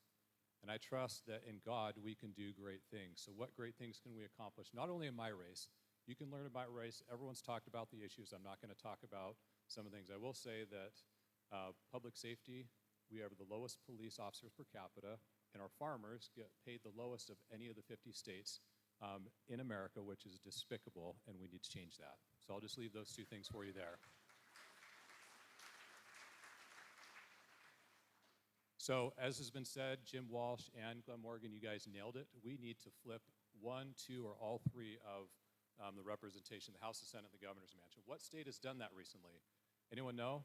Vermont. In 2024, they are more liberal than Washington State. 5 points more, they voted for Kamala Harris. Guess what? They voted 10 points more for a Republican governor than they did for Kamala Harris. They voted a Republican lieutenant governor. They flipped 19 House seats and 6 Senate seats. We need to fight to make that happen here in Washington State. I don't own a house anywhere else. We live in the same house in Lake Stevens for the past 20 years. And this is what we do. We support public safety. We support common sense, okay? We're going to bring money back to Skagit County. I live in Snohomish County, but I've talked to your school districts. I've been to your schools. I've been to your port. I've been to your Farmers Bureau. I've been to your city council meetings in Hamilton. I've been to Cedar Woolley. I've been to Concrete. I've been out and about amongst you people. I'm not going to hang out in Snohomish County. We're going to spend a lot of time here to fight for you I'm proud to be endorsed by the Skagit County Republicans. A 16-3 vote, mind you, over someone that had been previously endorsed. I'm endorsed by Senator Keith Wagner, and I'm also endorsed, just so you know, the largest and oldest police organization in Washington State. They have the most rigorous process for endorsement, which is why virtually no candidate is able to secure the Washington Council of Police and Sheriffs. And this is the third straight election where I've been endorsed by them because I support public safety, and we need to be safe so that our precious next generation can be kept safe. So I appreciate your support, and remember to vote in the primary. Only about 22 to 24% are going to vote in the primary. We need to get common sense in Olympia. Thank you. Thank you. Thank you. All right, Judy, come on up here and tell everybody about, and by the way, I'm going to remind you, you have an opportunity to speak with all of your candidates, and they have their campaign literature back there. They are here, and you have an opportunity later on to talk to them, and that's why they're here. So, Judy, tell everybody about the Dessert Dash and what they need to know. Okay, you have the red envelopes. You know, before I start this, I just want to thank the Skagit County Republican women and the PCOs for doing such an incredible job of donating desserts, because they are to die for. And also, I would like to thank everyone who donated to our silent auction. You did a great job this year. I think it's the second most that we've ever had. So it's really great. The Dessert Dash, I know a lot of you know how to do this, but you'll see the captain, if the captain's name put in the top, so you have to get a captain at your table. Also, you put in the last name, your bid number. If you're putting cash in, you can just put cash in. If you're doing credit, you'll pay for it at the end with your bid number. So we would really appreciate it if you add it up for us, because it will go faster and you'll get your desserts faster. So the second thing is we'll be around in 5 minutes. So we're going to pick these up really quick, and you're going to get your desserts really quick. The person, or the table, excuse me, the first selection will be the table that donates the most. So the first, and then the second person is next, the third table's next, and so on. So the amount of money you put in this envelope determines how great your dessert is going to be. How's that? Okay, thank you. We're going to pick them up right now, so if you would get on it, that would be great. Thank you so much, Judy. And like I mentioned, this is a Republican function. Not everybody's a winner, so we did not bring enough desserts for everybody. So make sure you add that up as quick as you can. Next part of the program here. Bill, why don't you take it away and tell them what they need to know. So this is a very special part of the program. Once a year, we give a Volunteer of the Year award. There's so many great volunteers we have. This is the hardest decision we have to make. But I would like to make an announcement for the 2026 Volunteer of the Year award. Connie Miller, please come up. Connie. Connie, are you around? There she is.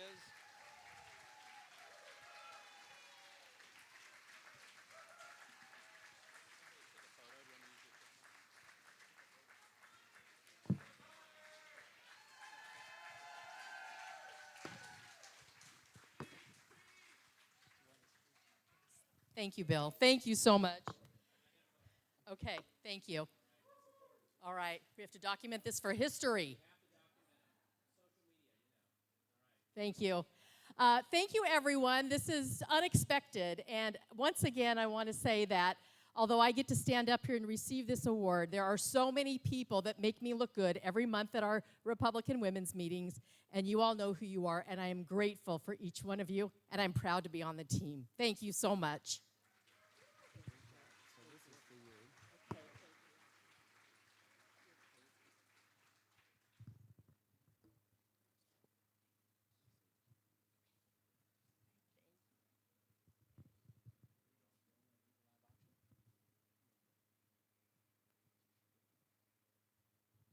All right, I think we're going to be rolling right into the live auction, which we may interrupt when Judy has the Dessert Dash information. But how many of you, if you look at your program, you'll get a sense of exactly what these items are. And there are some really good items that you have up here. Not too many of them, but just enough to give you an opportunity to bid on them. And for those of you who don't know how this works, everybody who registered, you have a bid number in your packet when you registered. Yep, inside that packet, it looks like 115. There you go. Well, you can buy it all. But you're going to need to hold those numbers up. I need to be able to see those numbers. Now, I believe that we have a couple of Republican volunteers who are going to keep track. You guys are my spotters and my counters here. And we're going to be talking about some of these items that we have. There are some great items here. And again, it is a live auction. I am not a professional auctioneer, but I do quite a few of these for the Republicans anyway. And this is an opportunity for you to support the Skagit County Republicans. And this is a chance for you to also pick up some really cool and interesting items here. And we're going to talk about a few of these. And the first item that we have up here is a scenic San Juan flight for one passenger. 2 to 3 hours in a Husky A1C float plane. When you're flying over the San Juans, it's a pretty good idea to have some floats on. This gives you an opportunity to depart from Anacortes Airport, so not that far away. Lunch is included. It's a landing over at Rosario's or another equivalent choice for you. That is a great way to fly, pull into the dock, have a meal, and take off again. You get a tour of the islands, San Juan County Islands, and it is truly one of the unique parts of America. If you don't know this in Washington State, you grow up here and you take it for granted. It is one of the more unique elements of Washington State. This is an opportunity to see it from the air and see the San Juans up close and personal. The itinerary and dates, your choice, but the summer is best. It's not so great to do it in the fog. And it is a little bit weather dependent. Great photo ops. Schedule 1 to 2 weeks ahead. And Bill's got his phone number here. There's a market value of $600, but you know this is priceless. Impress your kids and grandkids with selfies out the window. This is an opportunity for you, and we're going to start out this auction item, and I need to warm you up. So let's start out with $100. Do I see $100 for this scenic San Juan County flight right there? $100. Do I see 150? 150 right there. 150. 200. 200 right here. 200 looking for 250. I got 200 over here. Looking for 250 right there. 250 looking for 300. I got 250 right here. Looking for 300. 250 right here. Looking for 300. Ma'am, I can't tell if you're waving your number or not. 250 looking for 300. I got 250 over here. Looking for 300. An opportunity to see the San Juans. It's priceless, and you know it. 250 looking for 300. I got 250 in the center. Looking for 300. 250. 250 for a 2-hour flight to tour the San Juans from the air on a float plane with a stop at Rosario's for lunch. 250. I'm looking for 250, looking for 300 right up here. 300 looking for 350. I got 300 up here. 350 right there. 350 looking for 400. You guys are just 350 looking for 400. You had that little delay there. 350 looking for 400. 350 looking for 400. I got 350 in the back. 350 in the back looking for 400. I got 350. 350, 350 going once, 350 going twice. Oh, right up to the last minute, I saw that 400. 400 looking for 450. This is a fun 450 right there. She's not going to let you go on this. 450 looking for 400. 450 looking for 500. 450. You don't have to wait till the last minute. 450 looking for 500. 450. 450. I got 450 in the back. 450 going once. 450 going twice. 500, come on, he does it every time. 500, looking for 550. Are you going to do it again? 500, 550, right there. Okay, 600 now. You got to go 600. 550, looking for 600. 550, looking for 600. Got 550 in the back, looking for 600. 550, 550 going once. 550 going twice. Sold, 550. And what's your number? 108. 108 for 550. So that's how it's done. You don't have to let it become a bidding option between two of you. You can make it a free-for-all, and any of you can participate. Remember, we only have a handful of these items here for live auction here today. So the next item that I have here is a priceless tour of the Washington State Capitol with your own Senator Keith Wagner here. Keith, right, wave your hand, stand up. This is your tour guide in Olympia for this. 4 visitors. Guided by Senator Wagner. He'll keep you away from the homeless camps and keep you focused on the Capitol itself. It includes photo ops and lunch in the Senate dining room, where they usually keep the homeless out. So it's going to be any mutually agreed time. And, okay, Senator Wagner's going to give a little more detail. just want to give it the pitch here. So you get to go on the Senate floor where nobody else gets to go. You cannot go there without a member present. So unless you can talk Mazzal into taking it down there, bid on this. We have a professional photographer that will get your picture taken at the President of the Senate's podium and in my desk. Our dining facility, even though the sign says Senate locker room, it's secret code. We have some of the best chefs in the business down there. That's how come I put on all this weight when I go down to Olympia each year.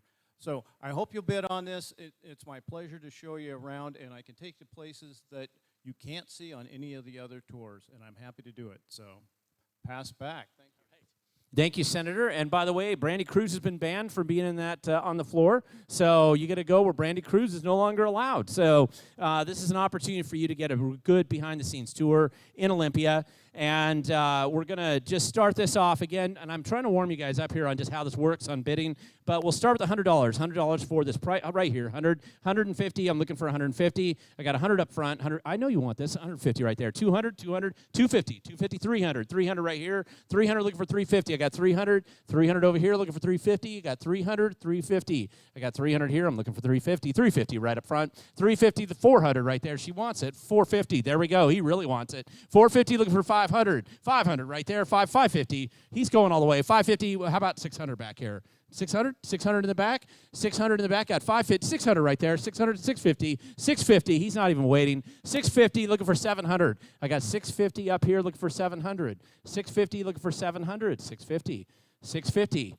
Come on, you know he wants it this bad. This is a fundraiser right now. 650 looking for, right up here. Okay, 650. Look, there you go. 700, 700, 750. He really wants it. 750, 750 looking for 800. 750 looking for 800. 750 looking for 800. You and 3 of your closest friends. 750 looking for 800. I got 750 here looking for 800. 750, 800 right up front. 800, 850. There we go. He's going. 850. How about 900? You want to go 900, 850 looking for 900, 850 looking for 900 right up front, 850 looking for 900. I got 850 here, 850 going once, 850 going twice, 900 right there, 900, okay, 950, 950. How about 1,000? You want to say 1,000? 950, 1,000. There we go, 1,000 right here. 1,000. How about this? 1,050. You want to go 1,050? He said 1,000. 1,000. Looking for 1,050. I got 1,000 here. Looking for 1,050. 1,050. 1,000. 1,000. 1,000 going once. 1,000 going twice. Sold. $1,000 right there. Hold your number up. Hold your number up. 120. Thank you very much. This is a fundraiser. Judy, are we ready with those dessert auction results? Okay, we're slowing down here on the live auction because we're going to shift to the dessert dash. Okay, I just have one quick thing to add. You might have noticed that we have the Washington State Tax Slave T-shirts. I created those T-shirts for Skagit County. They're for sale. $25 in our little store today, and if you can't do it today, we'll have them in the office, and hopefully we'll have them also at our August, what do we call it, the fair. I'm a little, we'll be there. Yeah, we'll let them buy them too, you betcha. Anyway, they're kind of special. Oh, I'll get it. So, are you ready? Table number 4, $770. Yep. Table number 29, $545. Table number 27, $450. Table number 17, $450. Table number 10, $420. Okay, now you can hold it. Okay, good, there you go. Okay, thanks. Table number 18, $405. Table number 23, $400. Table number 11, $400. Table number 7, $390. Okay, I'll put them on.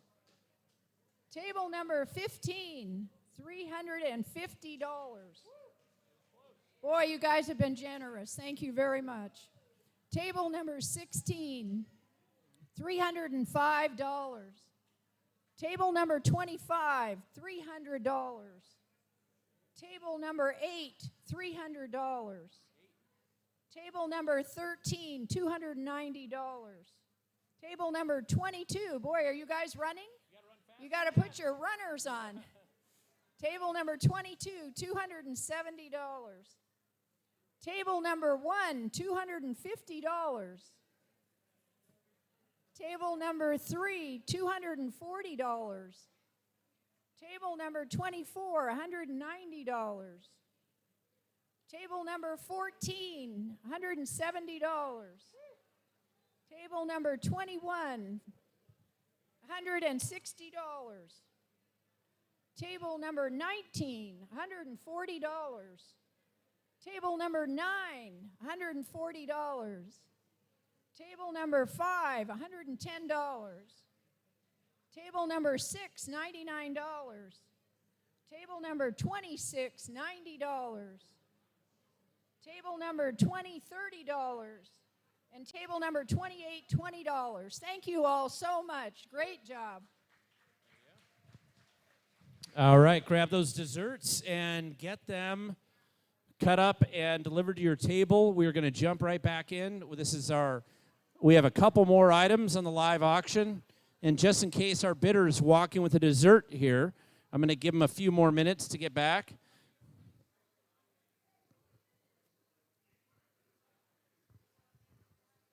I have 5 more items that we're going to be auctioning off before we get to our main speakers for the night. 6 more items. Sorry, Common Core math up here.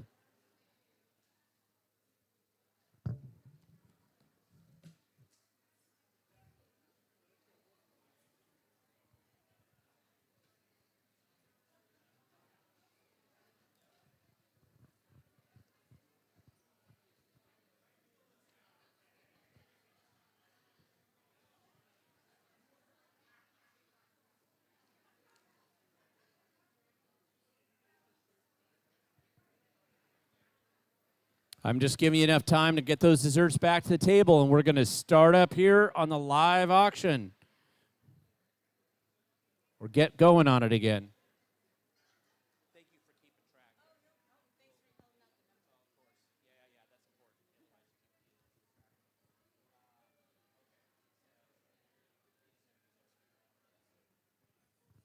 All right, we're going to go into our third item here for the live auction tonight.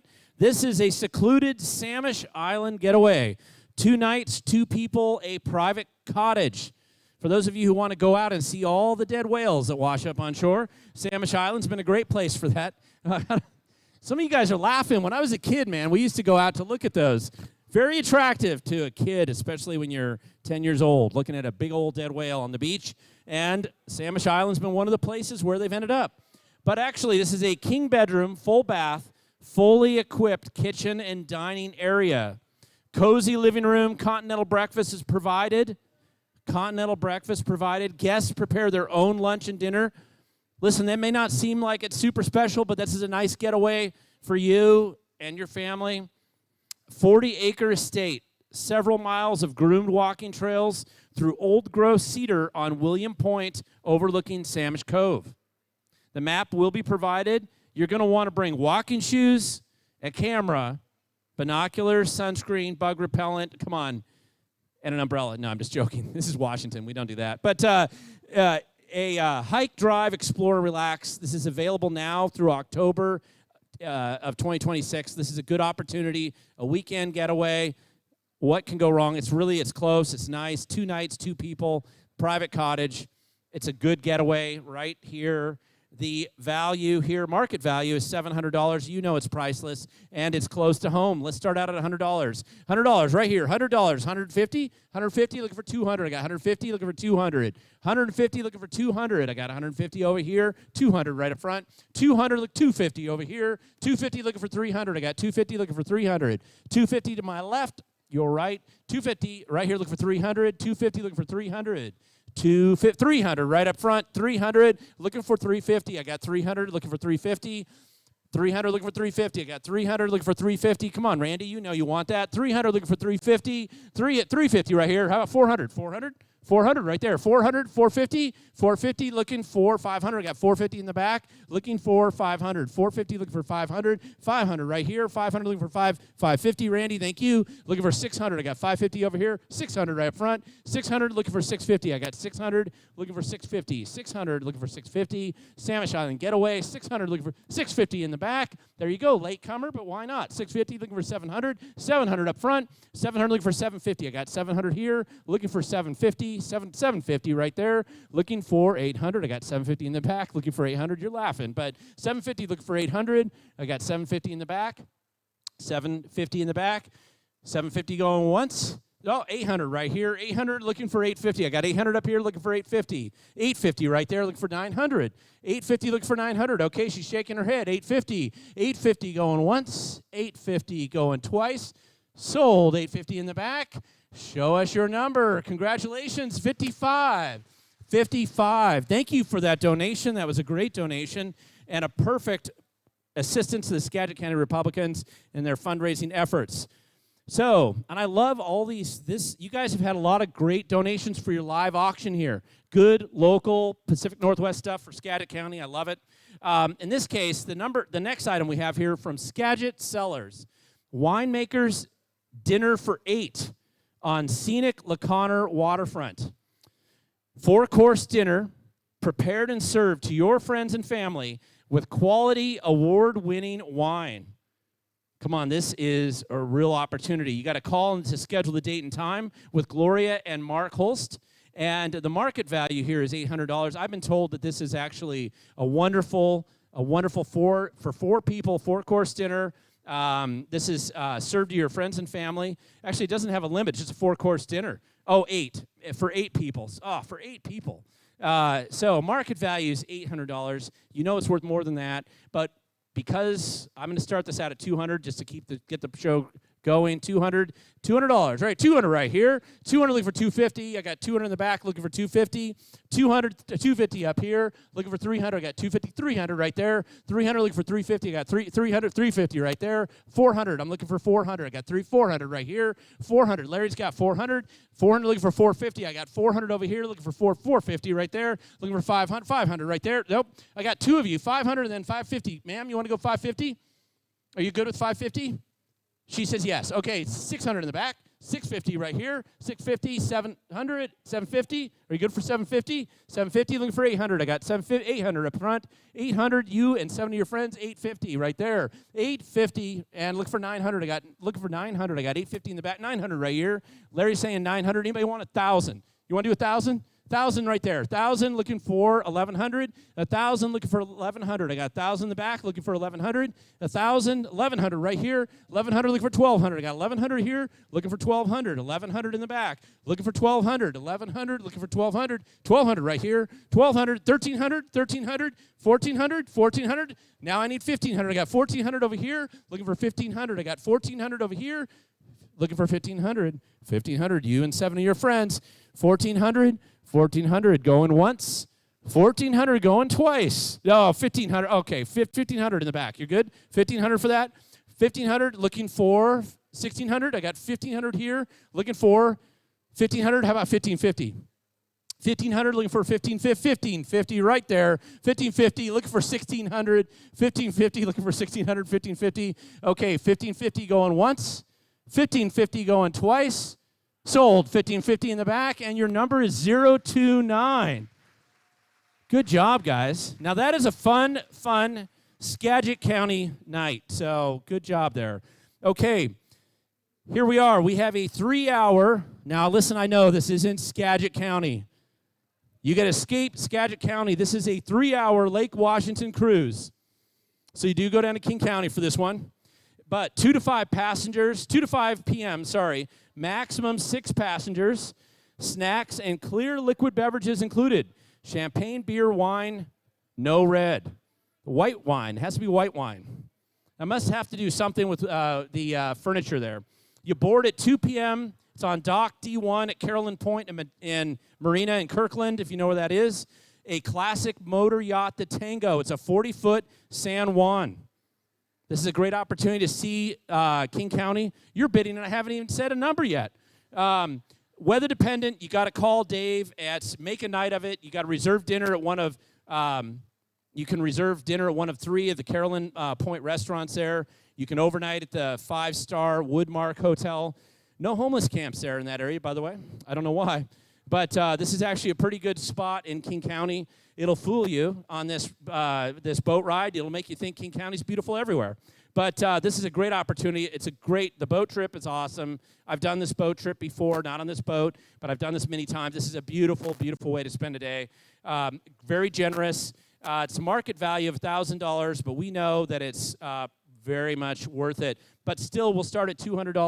$200 right there. $200 looking for $250. $250 looking for $300. $250 looking for $300. I got $250 right here looking for $300. $300 right there. $300 looking for $350. $300 looking for $350. $300 looking for $350. I know you guys all get on boats up here all the time, but this is an opportunity to do it in Lake Washington. So $300 looking for $350. I got $300 here looking for $350. $300 on the side looking for $350. $300 over here looking for $350. $300 over here looking for $350. Anybody else? $300, $300, $350 right there. $350. You're waiting. $400 right there. $400. $400 right there. Looking for $450. I got $400 looking for $450. Remember, this is a fundraiser. $400 looking for $450. I got $400 looking for $450. $400. $400 going once. $400 going twice. That you're already $450 over there. She jumped in. $450. How about $500? You want $500? Okay, $500 right there. $500 looking for $550. You don't have to wait till the last minute, guys. $500 looking for $550. I got $500 here. Looking for $550. I got $500 looking for $550. $500. I know you're smiling, but $500 looking for $550. $500 looking for $550. I got $500. $500 going once. $500 going twice. Sold. $500. Number 75. Thank you. Tell us how King County is after that boat ride. It's a beautiful opportunity. Now, this is one I've not seen before. You guys have really fun live auction items up here. 3 days on Decatur Island. And I can tell you, outside of Skagit County, there are not very many people that know where Decatur Island is because you can't find it with a ferry. That's what makes this pretty cool. It's the Tideaway Farm. It's an Airbnb, 3-bedroom, KQ bunk, sleep 6, 8 with kids. But if you throw some of the kids outside, it'll even sleep more. 3 days, 2 nights on 20 acres. It's a private beach because the whole island's private. Hiking, kayaking, and even golf. It's your perfect apocalypse getaway. Access by water taxi or, come on, guys, it's Skagit County. You all know somebody with a boat. So, or you can do the Island Express charters every 2 hours from Skyline Marina. But this is just an amazing day. 3 days on Decatur Island. How many of you have been to Decatur Island? See, not that many. This is an opportunity to do something your friends only wish they could do. 3 days on Decatur Island. Enjoy the views and seclusion. It's a beautiful place. There's photos in that handout, I believe. Guests are going to provide and cook their own meals, but the owner's going to transport you from the dock. When you have your friend drop you off the boat or you hitch a ride out there, it's a great way to spend 3 days on Decatur Island. You know that this is worth quite a bit. Let's start at $200. We're going to start at $200, 3 days on Decatur Island, $200, 3 days. It's an opportunity for you to get away. $300 right there. Sorry, $200. Sorry, $200. Looking for $250. I got $200 right here. I was trying to add an extra $100 there, but I know $200. Looking for $300. I got $300 right there. $300. $400. $400. Okay, $400. $400. Looking for $450. $400, $450 right here, $450, yep. You're a little nervous about it. I saw it right there, $450, $500 right here, $500 looking for, let's go for $600. I got $500 over here looking for $600. I got $500 here looking for $600, $500 over here looking for $600. I got $500 looking for $550, $500 looking for $550. If you got $550, $500 over here looking for $550, $500 looking for $550. I got $500 right here looking for $550, $500 going once. $500 going twice. No, $550. There we go. $550. The reluctant bidder right here. $600 right here. $600. $650. Okay, he's got $650 right there. So $700. $700 right there. He's saying yes. $700. You got $750 right there. $700. I know you're reluctant. I can tell. It's like this reluctant bid right there. $700. $700 going once. $700 going twice. $750. There we go. He did it. $800. Okay, $800. He's going to continually match you. $800 right here. $800 looking for $850. I got $800 looking for $850. $800 in the corner. $800. Okay, $800 going once. $800 going twice. Oh, 850. Oh, he did it at 850. I can't believe that. 850 right there. You guys are going to have to split this and share it. Okay. I go 900? 900? Okay, 900. 900 right here. 900 looking for 1,000. 900 looking for 1,000. Okay, 900 looking for 1,000. I got 900 right here. 900 going once, and 900 going twice. Sold $900. Decatur Island. Hold that number up for me. Hold that number up so I know 140. 140. All right, I got 2 items to go, guys. If you want to escape the wet side of the state and go to an Okanagan Highlands Escape, 2 nights plus full adventure day for 2 in a remote modern cabin. It's not quite the apocalypse getaway that Decatur Island would be, but still, it's over in the Okanagan. 4,200 feet on a beautiful Irene Mountain in the Okanagan Highlands. You got, they got pictures of bear and shooting, of course, but we all go shooting wherever we go, but it looks beautiful here. Hiking, flat or steep, shooting with a rifle, handgun, shotgun, including semi-auto with your grandfather class 30-round mags. Fishing nearby requires a drive. You get to explore by 4-wheel drive or just hang out and enjoy the view. You got to bring your camera, your binoculars. It's a 5-hour drive from Mount Vernon via the North Cascades Highway. And they just reopened it. It's one of the most beautiful drives in America, as you know, North Cascades Highway. They do recommend that you have a 4-wheel drive. It's for you and none of those Seattleites. So no cell phone. Satellite phone plus internet is on site. You got a 2-mile, very steep road at the end. So like I said, this is a nice escape again. It's good for a date night. Come on, this is a date weekend. Now, what do you define as a date weekend? Come on, guys. Okay, this is what I would do. Okanagan Highlands Escape. It is priceless, but let's start out at $200. So $200 for this Okanagan Escape right there. 200 looking for 300. I got 200 there, looking for 300. 200 right there, looking for 300. 300 right over here. They want to go over the North Cascades Highway. 300 looking for 400. 300 looking 400 right there. 400 looking for 500. I got 400 in the back looking for 500. 400 in the back looking for 500. 500 right over here. Thank you. 500 looking for 600. I got 500 over here looking for 600. 500 looking for 600. They want it. They want that Okanagan Escape. 500 looking for 600. 500 looking for 600.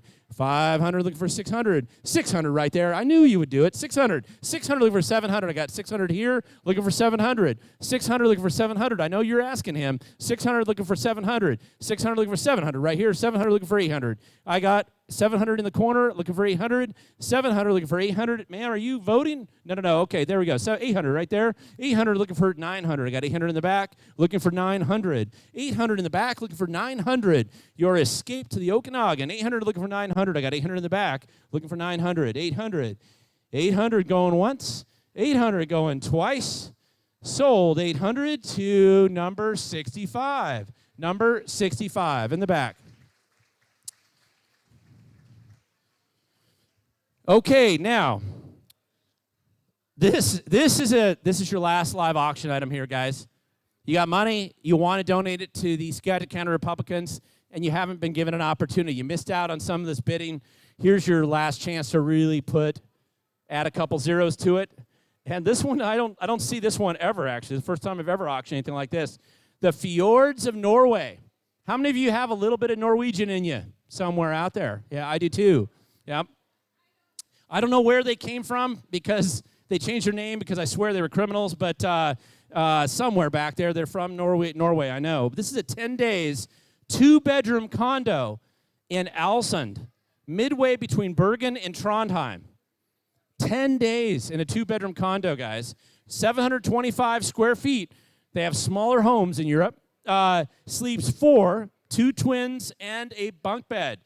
4th floor view. You got an elevator, parking. The condo's located at Moa Park number 2, 15 minutes east of City Center Harbor, right next door. Major transportation hub, Norway's largest mall. It's a great location for fantastic day trips throughout the fjords of Norway.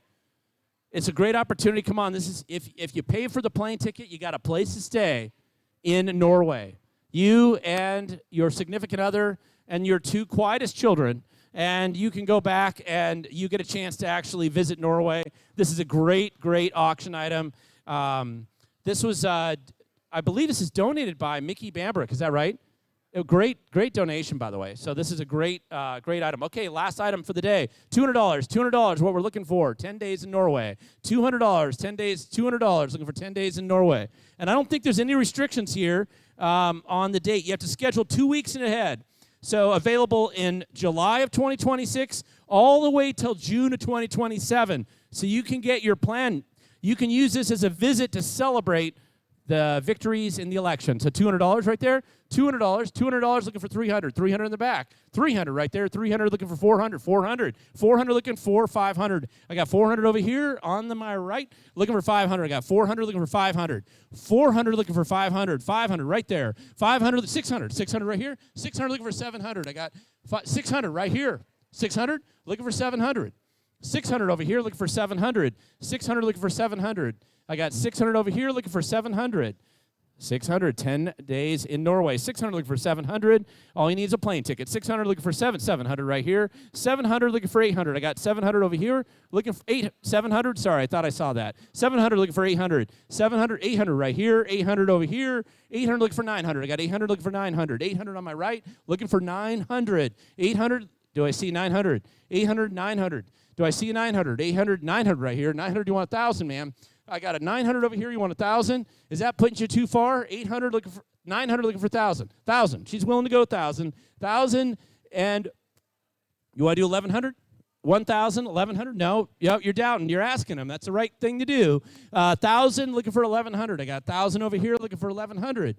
1,000 looking for 1,100. 1,000. 1,000 going once. 1,000 going twice. Sold $1,000, 10 days in Norway right here. Give us your number, 97 for $1,000 over there.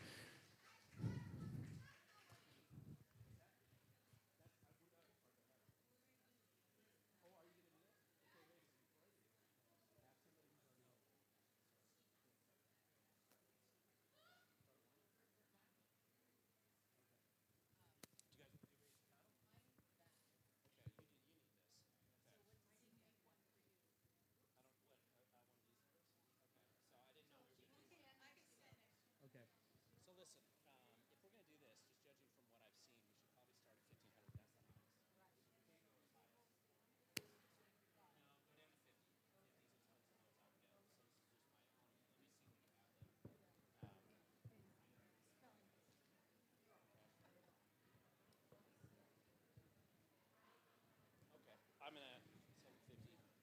We're just going to go 251. So listen, we're skipping 350. Okay. Just follow my lead. All right. We're going to start at 1,500. Then we're going to go down to 50. Yep.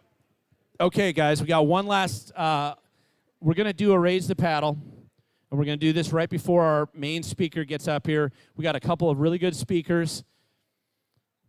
And you're going to want to hear from them. But this is a fundraiser. And what we're trying to do is we recognize that either you give money to the Republicans and the candidates that we need to get elected, or Governor Bob Ferguson finds an excuse to take it from you.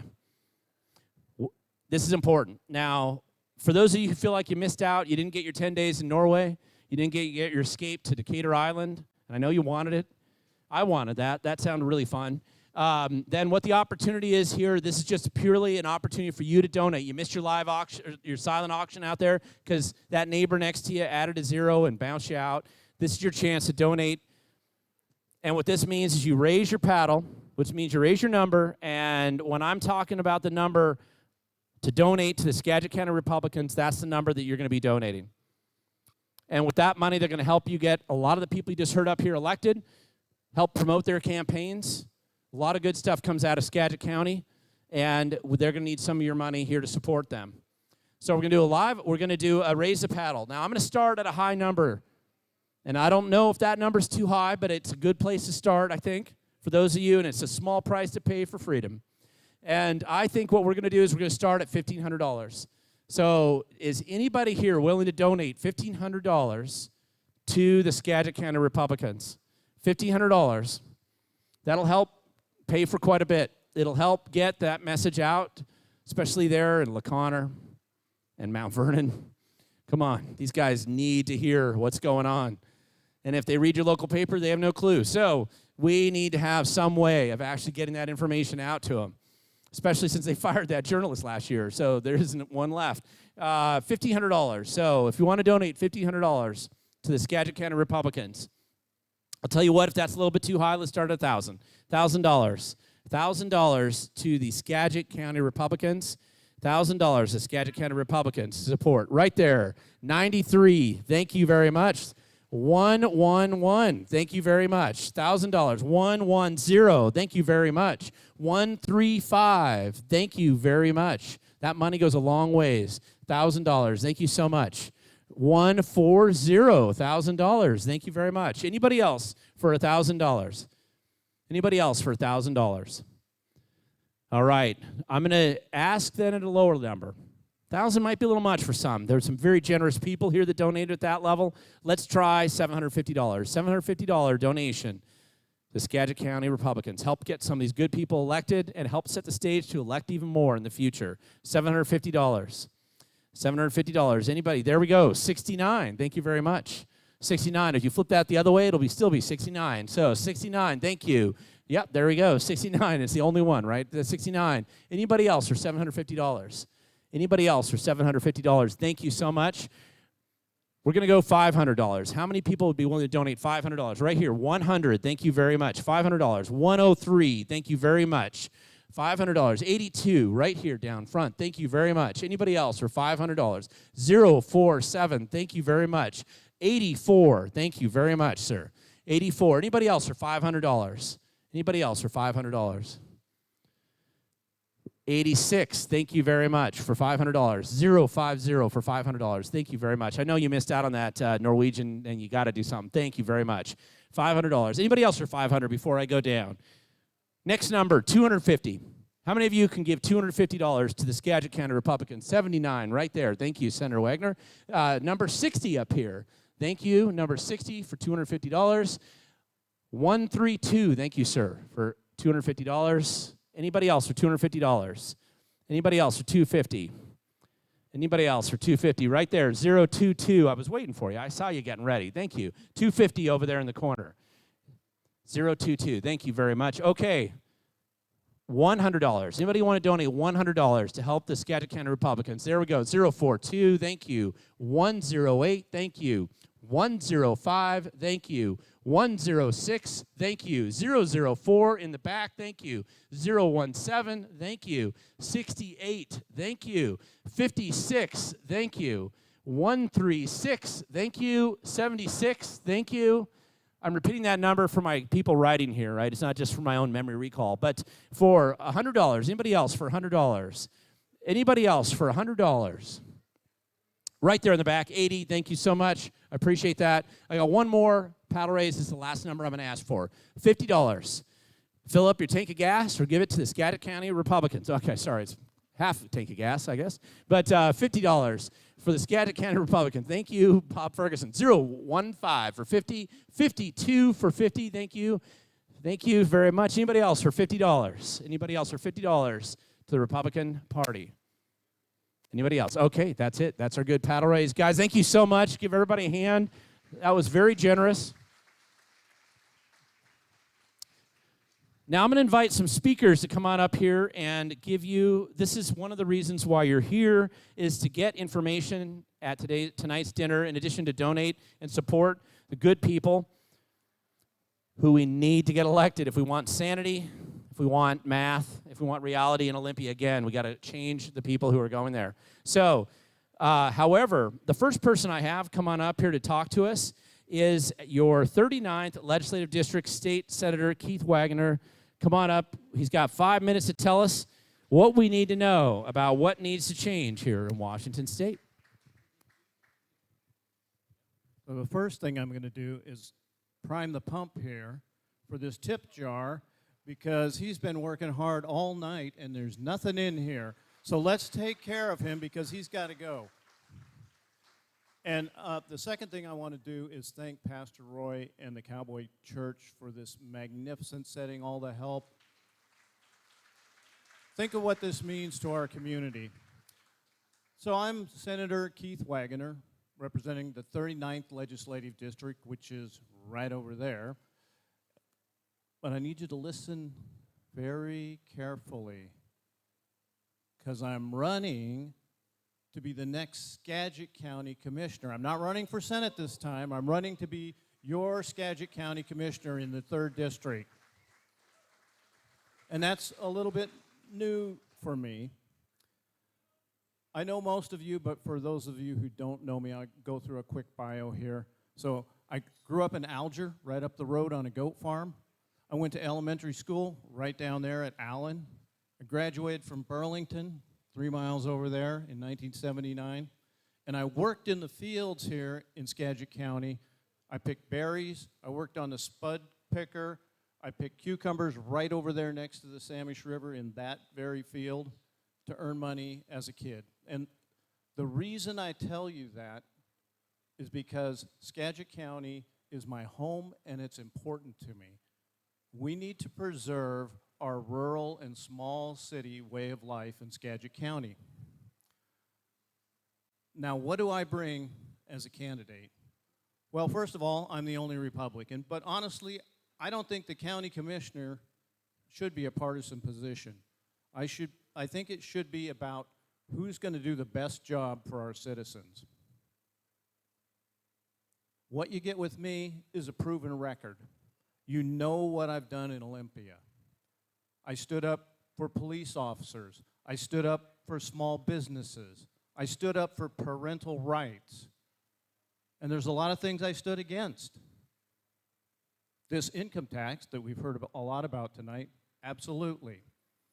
I've gone to Olympia, stood on the floor, and spoke for all of you.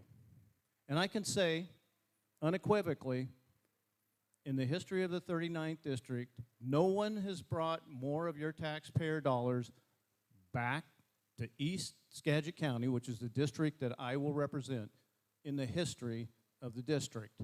And I'll tell you what some of those things are. The Cedar Woolley Library, it's actually the Central District Library. That was money I brought back and something I fought for. The Y, we brought about $500,000 back for that. About $300,000 for the Helping Hands Food Bank. We brought back, and I say we, because I have seatmates who help me with this, and I have other people in the Senate that work with me who sit on, where'd Ron go? Did he escape? Senator Mazzal, who's on Ways and Means with me and helps me get these things done. Nobody does it alone down there. I've helped the folks upriver at Concrete when their water system was failing, when their wastewater treatment plant was failing. We've helped our fire districts with aging radios. Those are all the things that I've done already in Olympia. And I want to tell you tonight, you're going to get the same Keith Wagoner as a county commissioner as I've been in Olympia as your state senator. That's the person I want to be.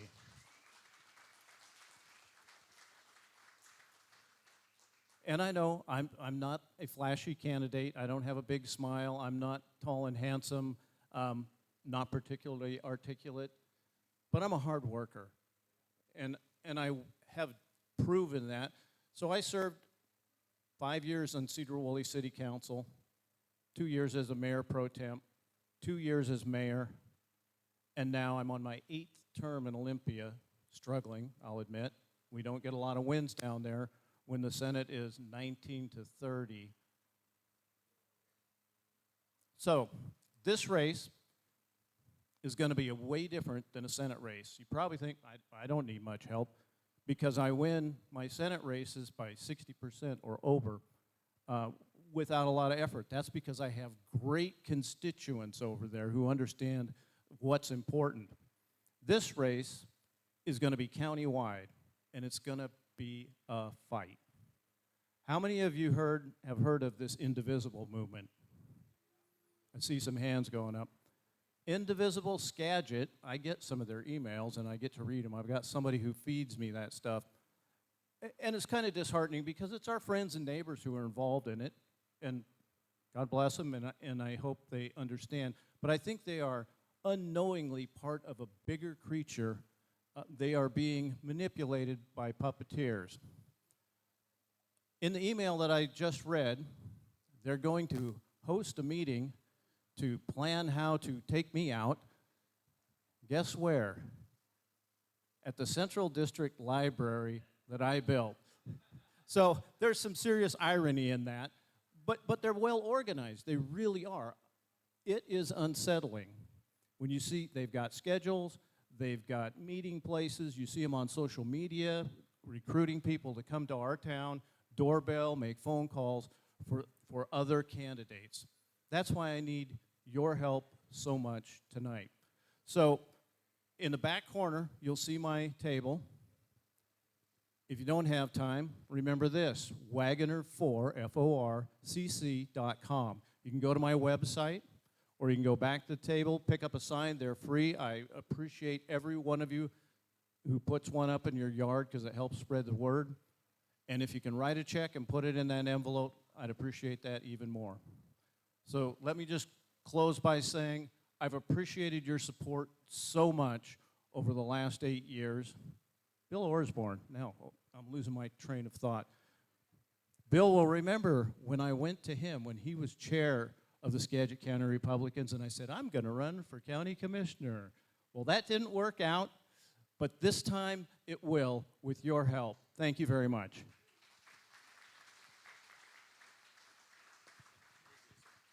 Yeah, come fill that jar, guys. Well, thank you so much, and you definitely need a new county commissioner that's going to represent you. County commissioner positions are so important.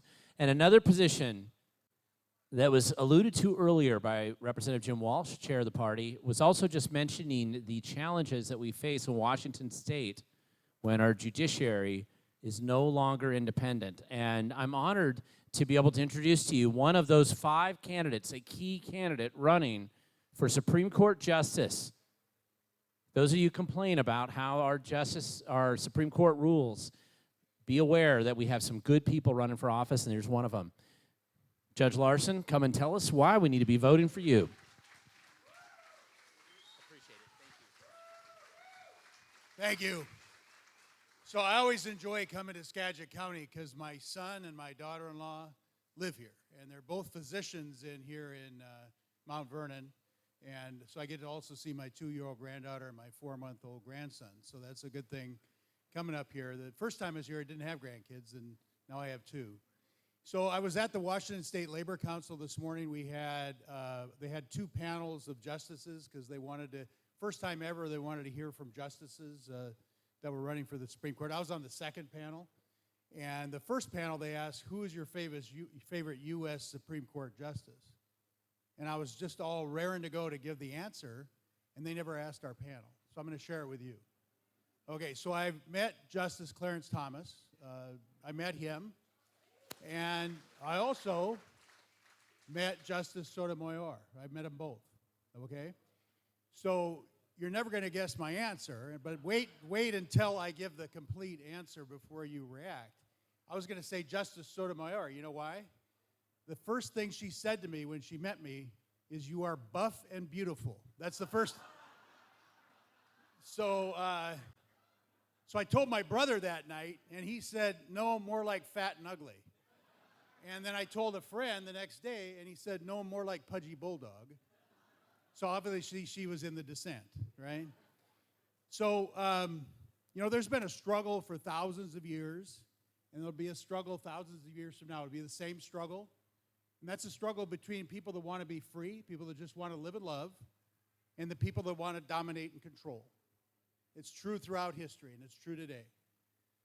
So 250 years ago, some people got together and said, no, we don't want that anymore. They turned everything on its head, and so instead of people answering to government, the government answered the people. So the Declaration of Independence was created. And then this document that was sitting on your table, the Constitution, was created. And if you've ever read the Federalist Papers, they talked about a number of things, and the Federalist Papers were designed to kind of persuade people to ratify the Constitution. And there's a provision in our state Constitution. Our state Constitution was about 140 years ago, and our founders saw the gradual erosion of those principles that formed the Declaration of Independence and the Constitution. So Article 1, Section 32 of our state constitution says, a frequent recurrence to fundamental principles is essential to individual right and the perpetuity of free government. In other words, you have to constantly bathe yourself in those principles, because the people that want to live and love, they just mind their own business. And the people that want power and control encroach and encroach and encroach and encroach until you're at the edge of a cliff and there's a bulldozer here and the edge of the cliff here. Problem is, Article 1, Section 32 is designed to push back here. And I've seen this coming for 30 years. It's like cooking a frog. Now the water's boiling, right? So I retired at the end of the year, lasted 30 days. And, you know, our founders were willing to give up their lives, fortunes, and sacred honor. And all I got to do is go put 30,000 miles on a car, meet a bunch of nice people, and every once in a while get told I'm full of crap. So it'd be embarrassing not to run, okay? I've created a program called How Freedom Works. It talks about human nature and free will and social order and how those all interact. And it's based on 2 rules. Rule 1, love the freedom of others as much or more as you love your own. That's rule 1. Rule 2, it's more important to do right than it is to be right. And the reason I developed those rules is because right now we're the opposite. My rights are more important than yours, and I'm going to be right even if I'm wrong. I'm entitled to my opinion, and you're entitled to my opinion too. And we have been so interested in getting our way that we have lost our way.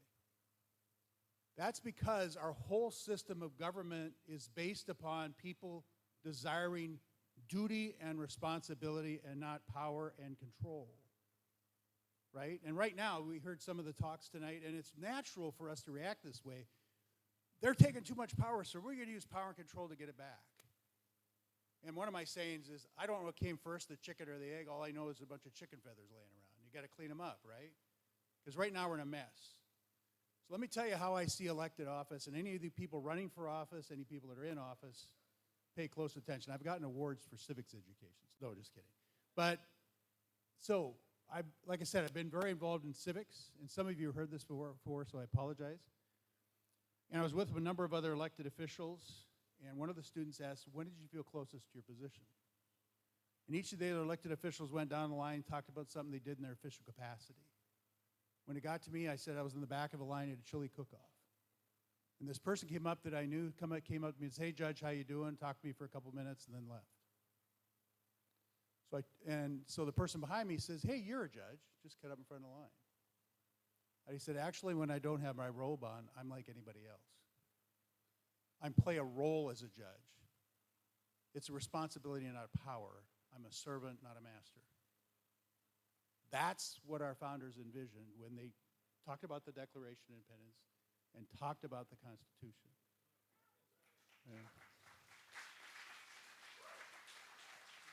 So, the courts, the third co-equal branch of government, are supposed to be the lighthouse in the storm and not the ship lost at sea. We're supposed to be the third branch of government, not the third house of the legislature. Right? And the courts have been hijacked by politics in the federal and state level. So, for instance, you can't hear about a federal case, and the media does a great job of doing this, of hijacking politics. Sometimes they misreport opinions just to get rises out of people, right? But nevertheless, when you hear a federal judge making a decision, what's the first thing you hear? Which president appointed him? Because they want you to either rejoice in the ruling or marginalize the ruling based on which president did it.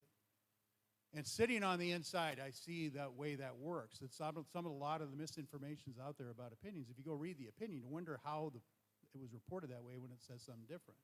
That's one way the judiciary's hijacked. The other way the judiciary's hijacked is we rely too much on courts to decide public policy issues. So if it's a public policy issue and it's decided one way, what's the goal? Get enough justices on the court to turn it the other way. So we make the judiciary a political tool. We make it a tool because now we need to get a justice on this court that's going to vote this way. I explained to the Labor Council today because Governor Ferguson doesn't want me elected. I don't get Christmas cards from him. But I'll talk in a few minutes about my opponent. But nevertheless, so there's a bunch of people in the Labor Council that are concerned, well, you're supported by Republicans. So what I said is, this is what I tell Republicans, and I'll tell you all right now the same thing I told them. People will say, it'll be great to have a conservative justice on the court. And I say, wait a minute. I said, if I make a decision based on a law that you don't agree with, because it's plain English, and I apply it the way it's written, are you going to think, and you don't agree with the law, are you going to think I'm a sellout? Because I've done exactly what I promised to do, and that's exactly what judges are supposed to do. What we've done now is we've made it to where, like, the thing that's so bizarre for me, being a judge and knowing what I need to do, is if somebody endorses me, somehow I've adopted every one of their views, right? When in reality, you know, and it's going to sound controversial, the Communist Party could endorse me and my decisions wouldn't be any different, right? So the Communist Party, the Republican Party, the Democratic Party, everybody in this room, the guy living in the woods and Bill Gates, in front of the courts, are all equal. It's the grand equalizer. That's what it's supposed to be. And partisan politics and the judiciary don't mix, and they shouldn't. But we've allowed it to infiltrate the judiciary, and people don't have confidence in it. So I ask folks, I ask you in the room right now, current Supreme Court, do you have confidence they're going to decide the income tax case appropriately? The answer is going to be no. But in a Labor Council meeting today, everybody was applauding about the income tax, right? So the point is that being a judge, if you truly want to be a judge, it's almost like a ministry. You have to be able to check your views at the door, decide it based on the law and the Constitution the way it's written, because I know because I've gotten awards for protecting judicial independence. In fact, there's a thing called the Council on Independent Courts that was formed because of work I've done over the decades in protecting judicial independence. Accountability and trust gives me my independence. Because if you don't trust me, and if I'm not accountable, guess what? You don't want me in office. You want to challenge what I've done. But if I'm accountable and I'm trustworthy, and I treat you with respect, that's how we maintain independence. We've lost that. We've lost it, and I'll talk about my opponent for a minute. So right now there's a consolidation of power in the judiciary, and I don't know if I'm getting the hook yet. Consolidation of the judiciary of power. So earlier this year, Governor Ferguson appointed one of his senior staff, okay? Now I'm running against somebody that's been a campaign contributor since 2009. He's already given Governor Ferguson $2,000 for his 2028 gubernatorial campaign. So that's a direct, full frontal assault on judicial independence, to appoint somebody that's giving you money for your campaign. So you think, remember I said you were so interested in getting our way that we lost our way? You think the justices would bring the pitchforks and torches out saying, how dare you assault judicial independence? What do you think they did? They endorsed him. So that's what I'm up against. So I need your help. That struggle, it's like a giant vacuum. Tyranny is a vacuum, and it's constantly trying to suck us down. And that's why Article 1, Section 32 exists, because it takes work to be free. And like I said, I had a chance. I used to drag race in NHRA competition. I had a dragster. I went all over the West Coast. So I love cars. I was going to get myself a street rod. I had one picked out, and this all came up. Instead, I buy a 2023 Honda Accord that I'm going to wear out, right? So, but when I look at my fifth grandchild was born in January, and when he asked me, Grandpa, what did you do to make things better? I want to have something to tell him. Thank you.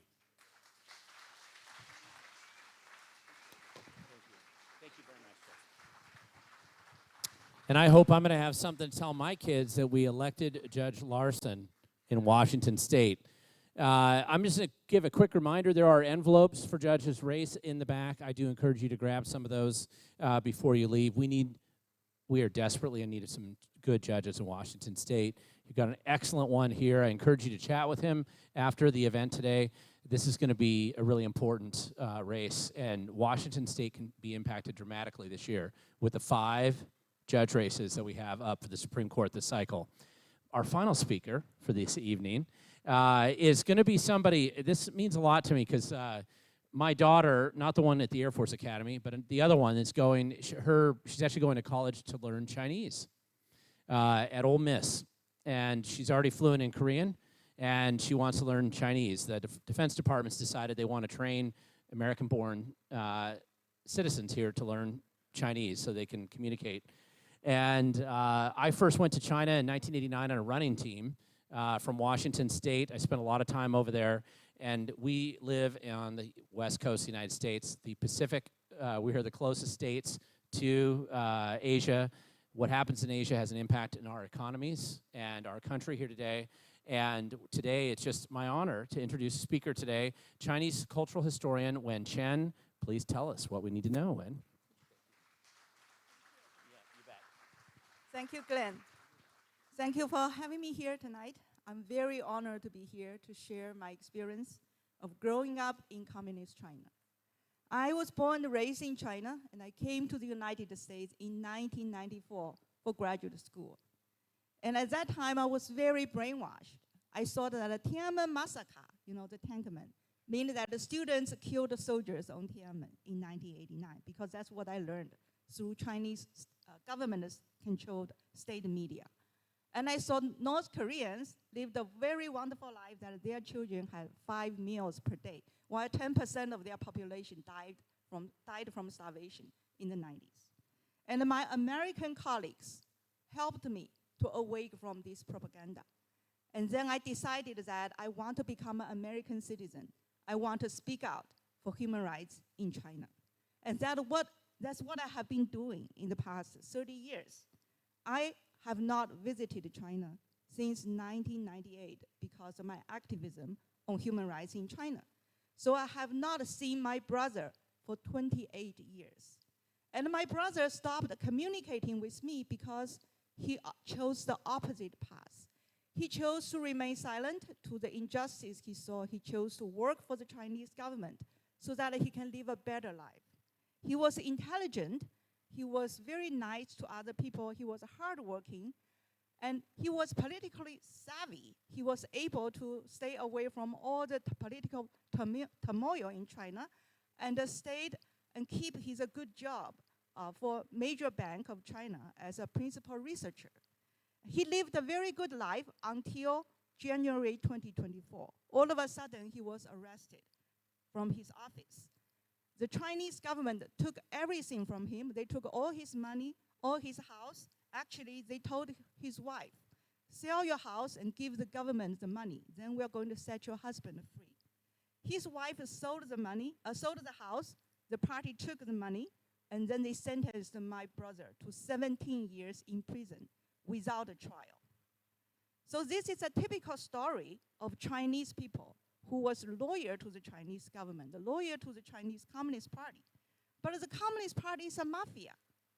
If they suddenly do not like you, they can take away everything from you. And we don't know what kind of trouble like my brother got into. The closest guess was that he has a PhD degree on economics from a top research institute in China. And Xi Jinping does not like intellectuals. He does not like PhDs. He wanted those who never got education to work for the government. And the easiest solution is to arrest these PhDs, take away everything they have, and give them to whoever Xi Jinping likes. And see, this is what people live in China. Right? Whether you are activist on human rights or you are a good Chinese citizen, work for the government. If in a society without freedom, you can lose everything overnight. And the story of my brother can be the experience of everyday American if one day communism or socialism dominate our community. And this is the plan of the Chinese government. The Chinese government has a long-term plan to take over the world, especially take over the United States. They have 50-year, 100-year plan to dominate the world, while Americans, we only care about the economy now. We only care that if we can make more money next year. And here is a strategy of the Chinese government. 3 words: feed, trap, and kill. They would feed you. They make you make some profits in short term. Then they trap you so that you rely on China. And then they kill you. Just for example, American mainstream media, almost all mainstream media have been receiving money from the Chinese government to run advertisements in article format. They have been publishing their news to favor the Chinese government so that they continue to receive money from the Chinese government to run their newspapers. Hollywood has been making films to tell good China stories so that they can enter the Chinese market. All the time we watch films from Hollywood, right? Like American astronauts got stuck in deep space and the Chinese government came to rescue them. So the take-home message from Hollywood is that the Chinese government is a good friend of us. They came to rescue us whenever we have trouble. And communism is a better system than democracy. We see this all the time from Hollywood.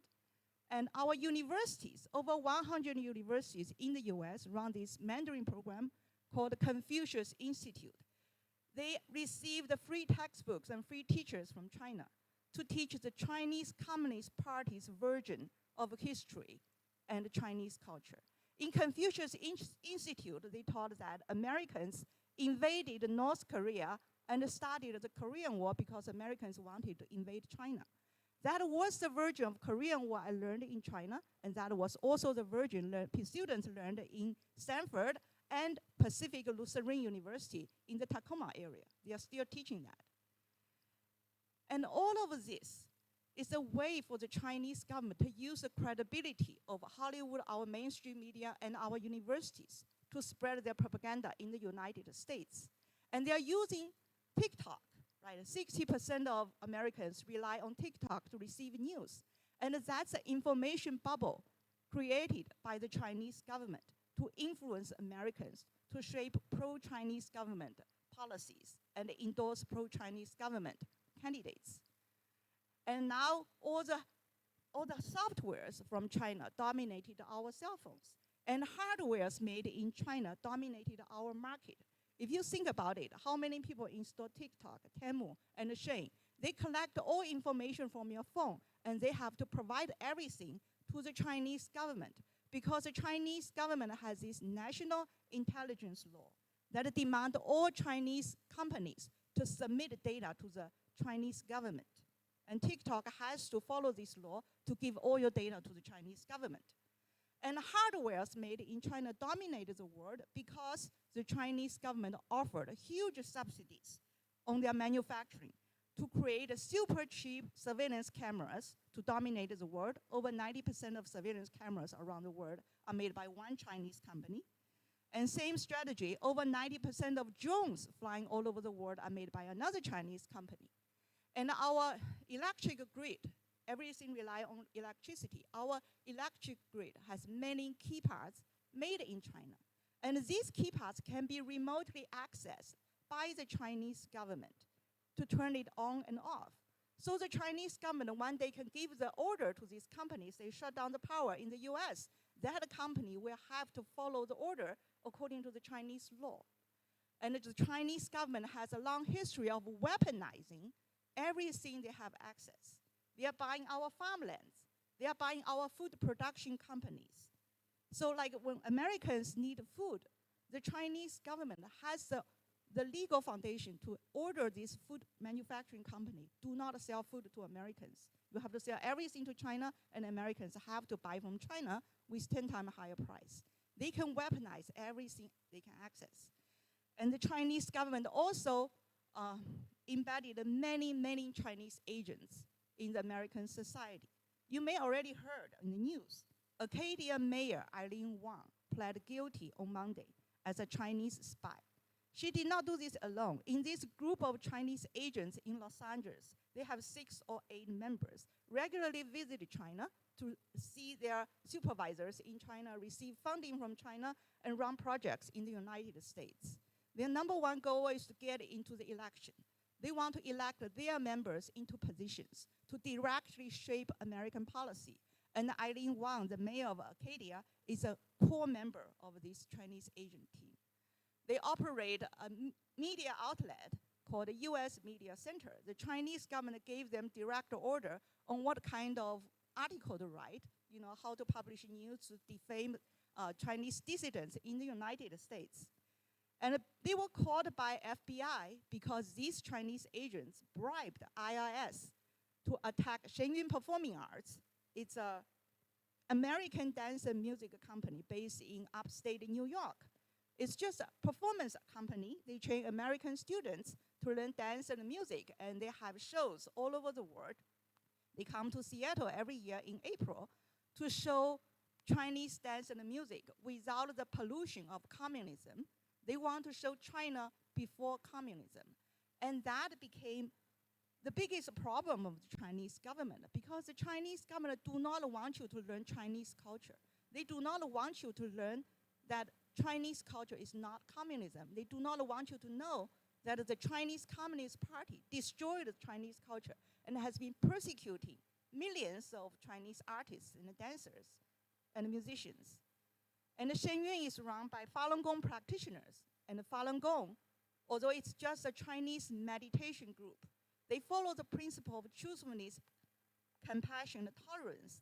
These are the traditional Chinese values that the Chinese government hate the most, because they maintain their authority with violence and propaganda. They cannot tolerate any independent thinking to become popular in China. And the Falun Gong, because of its health benefits and the fact that it's always taught for free, because according to this principle, no one should make a profit, it became one of the most popular meditation practice in China. And over 70 million people practiced Falun Gong before 1999.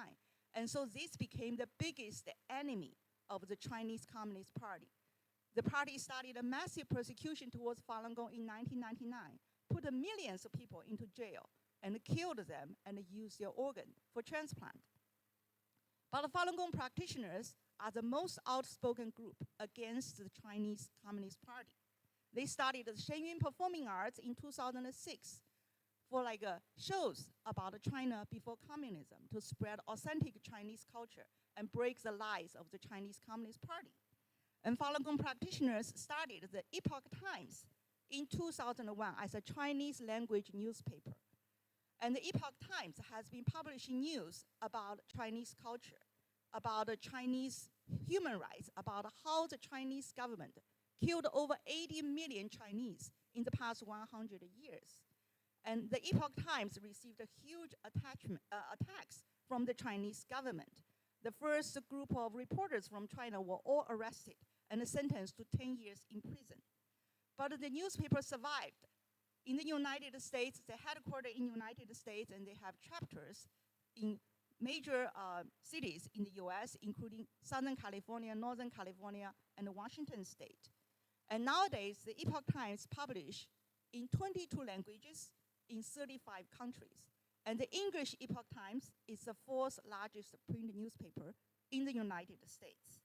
And this is a media that we can trust, that will never compromise to the pressure of the Chinese Communist Party.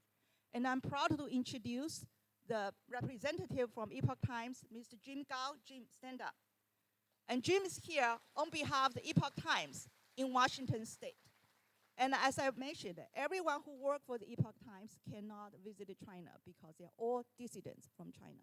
So you can talk to Jim after the meeting. He has a table over there with sample newspapers, and he's also selling the books published by the Epoch Times that tell the history of the Chinese Communist Party, how they killed the Chinese people, and what they are doing in the United States to infiltrate into our media, entertainment industry, and also our education system.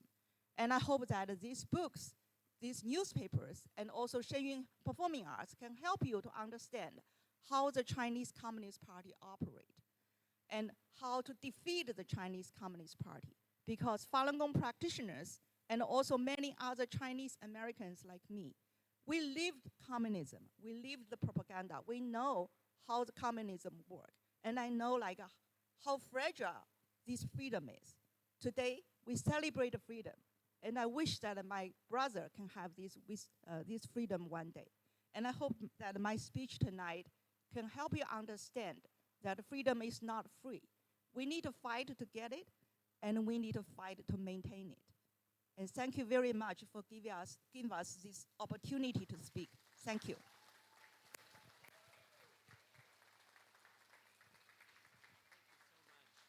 Thank you so much. Thank you.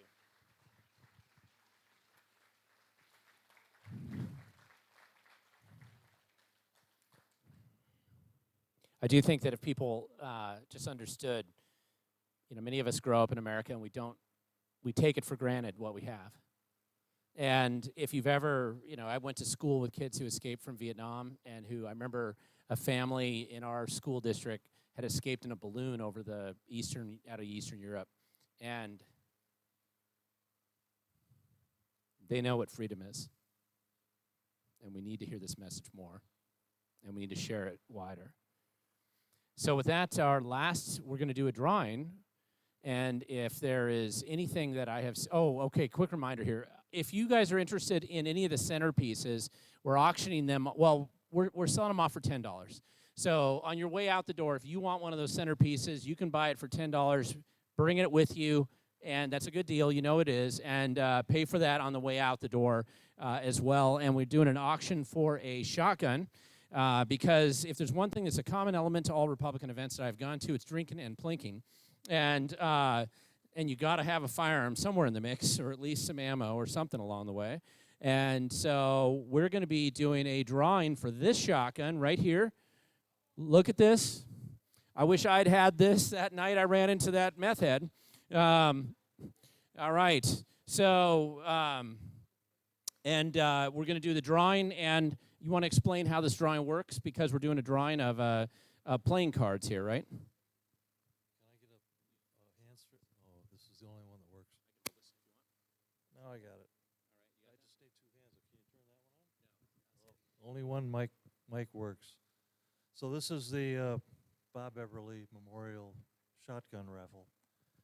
And I'd like to report it was successful. My usual goal is that we raise about $2 grand. This year we raised $1,980.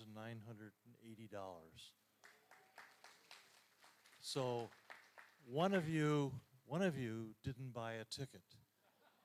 And you know who you are. So I'm going to have to sit down the mic here. Or no, let's have Vanna White will draw the winning ticket. So shuffle it around. She's shuffling. This is fair. And those of you who have a ticket, you have to be here to win this. And there were several decks, and Bill wants me to make this go real quick, so I'm going to piss him off a little bit because we'll drag it out just a bit. There's a red deck and a black deck and a blue deck. And those of you who have a blue deck, stand up. One of you are the winner. And you can look around and survey who blue deck, blue back deck, so those are the winners. And then on the other side of your card, it's either black or red. And if your card is red, take a seat. You're a loser. And I'm going to do one more step to Bill's dismay. If you have a face card, you're out of it. And the winning card is blue deck, 4 of spades. If we got that in the house, you have to be here to win it. Okay. All right. Yeah. You stayed and you won. Congratulations. You're going to get a nice Winchester home defender. Successful. Thanks.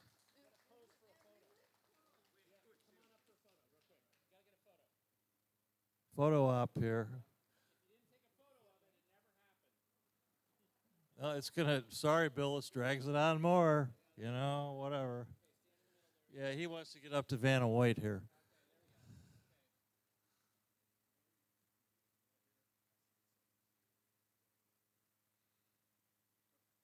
Thank you. We might not be able to do this next year.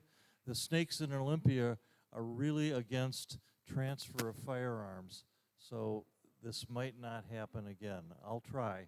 We keep it going. Thank you very much.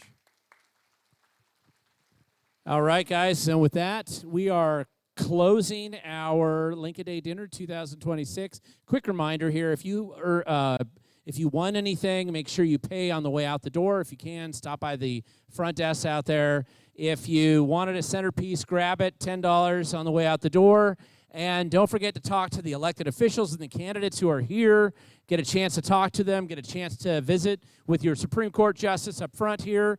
And if you don't subscribe to We the Governed on YouTube, do that. That's my YouTube channel. And you'll annoy Bob Ferguson if you do. So I'll stand up here by my tip jar and feel free to visit. Thank you guys so much for another wonderful Lincoln Day Dinner. And you're going to sing God Bless America. Is that right? Okay, one last sing. Okay, God Bless America is on the table. Here we go. Give us a chord. We'll do it with guitar this year.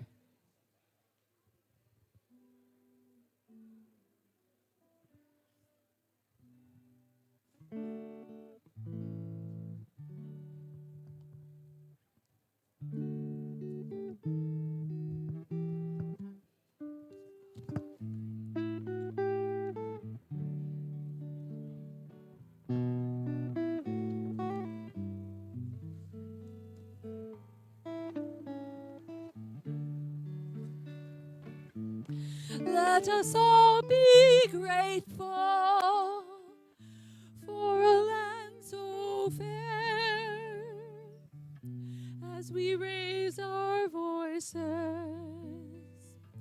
in a solemn prayer.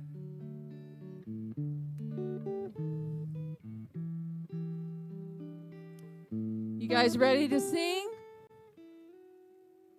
Put your heads up. Okay, let's just have a D. Give me a D. A D. Just give me the D. God bless America, land that I love. Stand beside her and guide her through the night with the light from above. Sing. From the mountains to the prairies, to the oceans white with foam. God bless America, my home, sweet home. God bless America, my home, sweet home. Amen.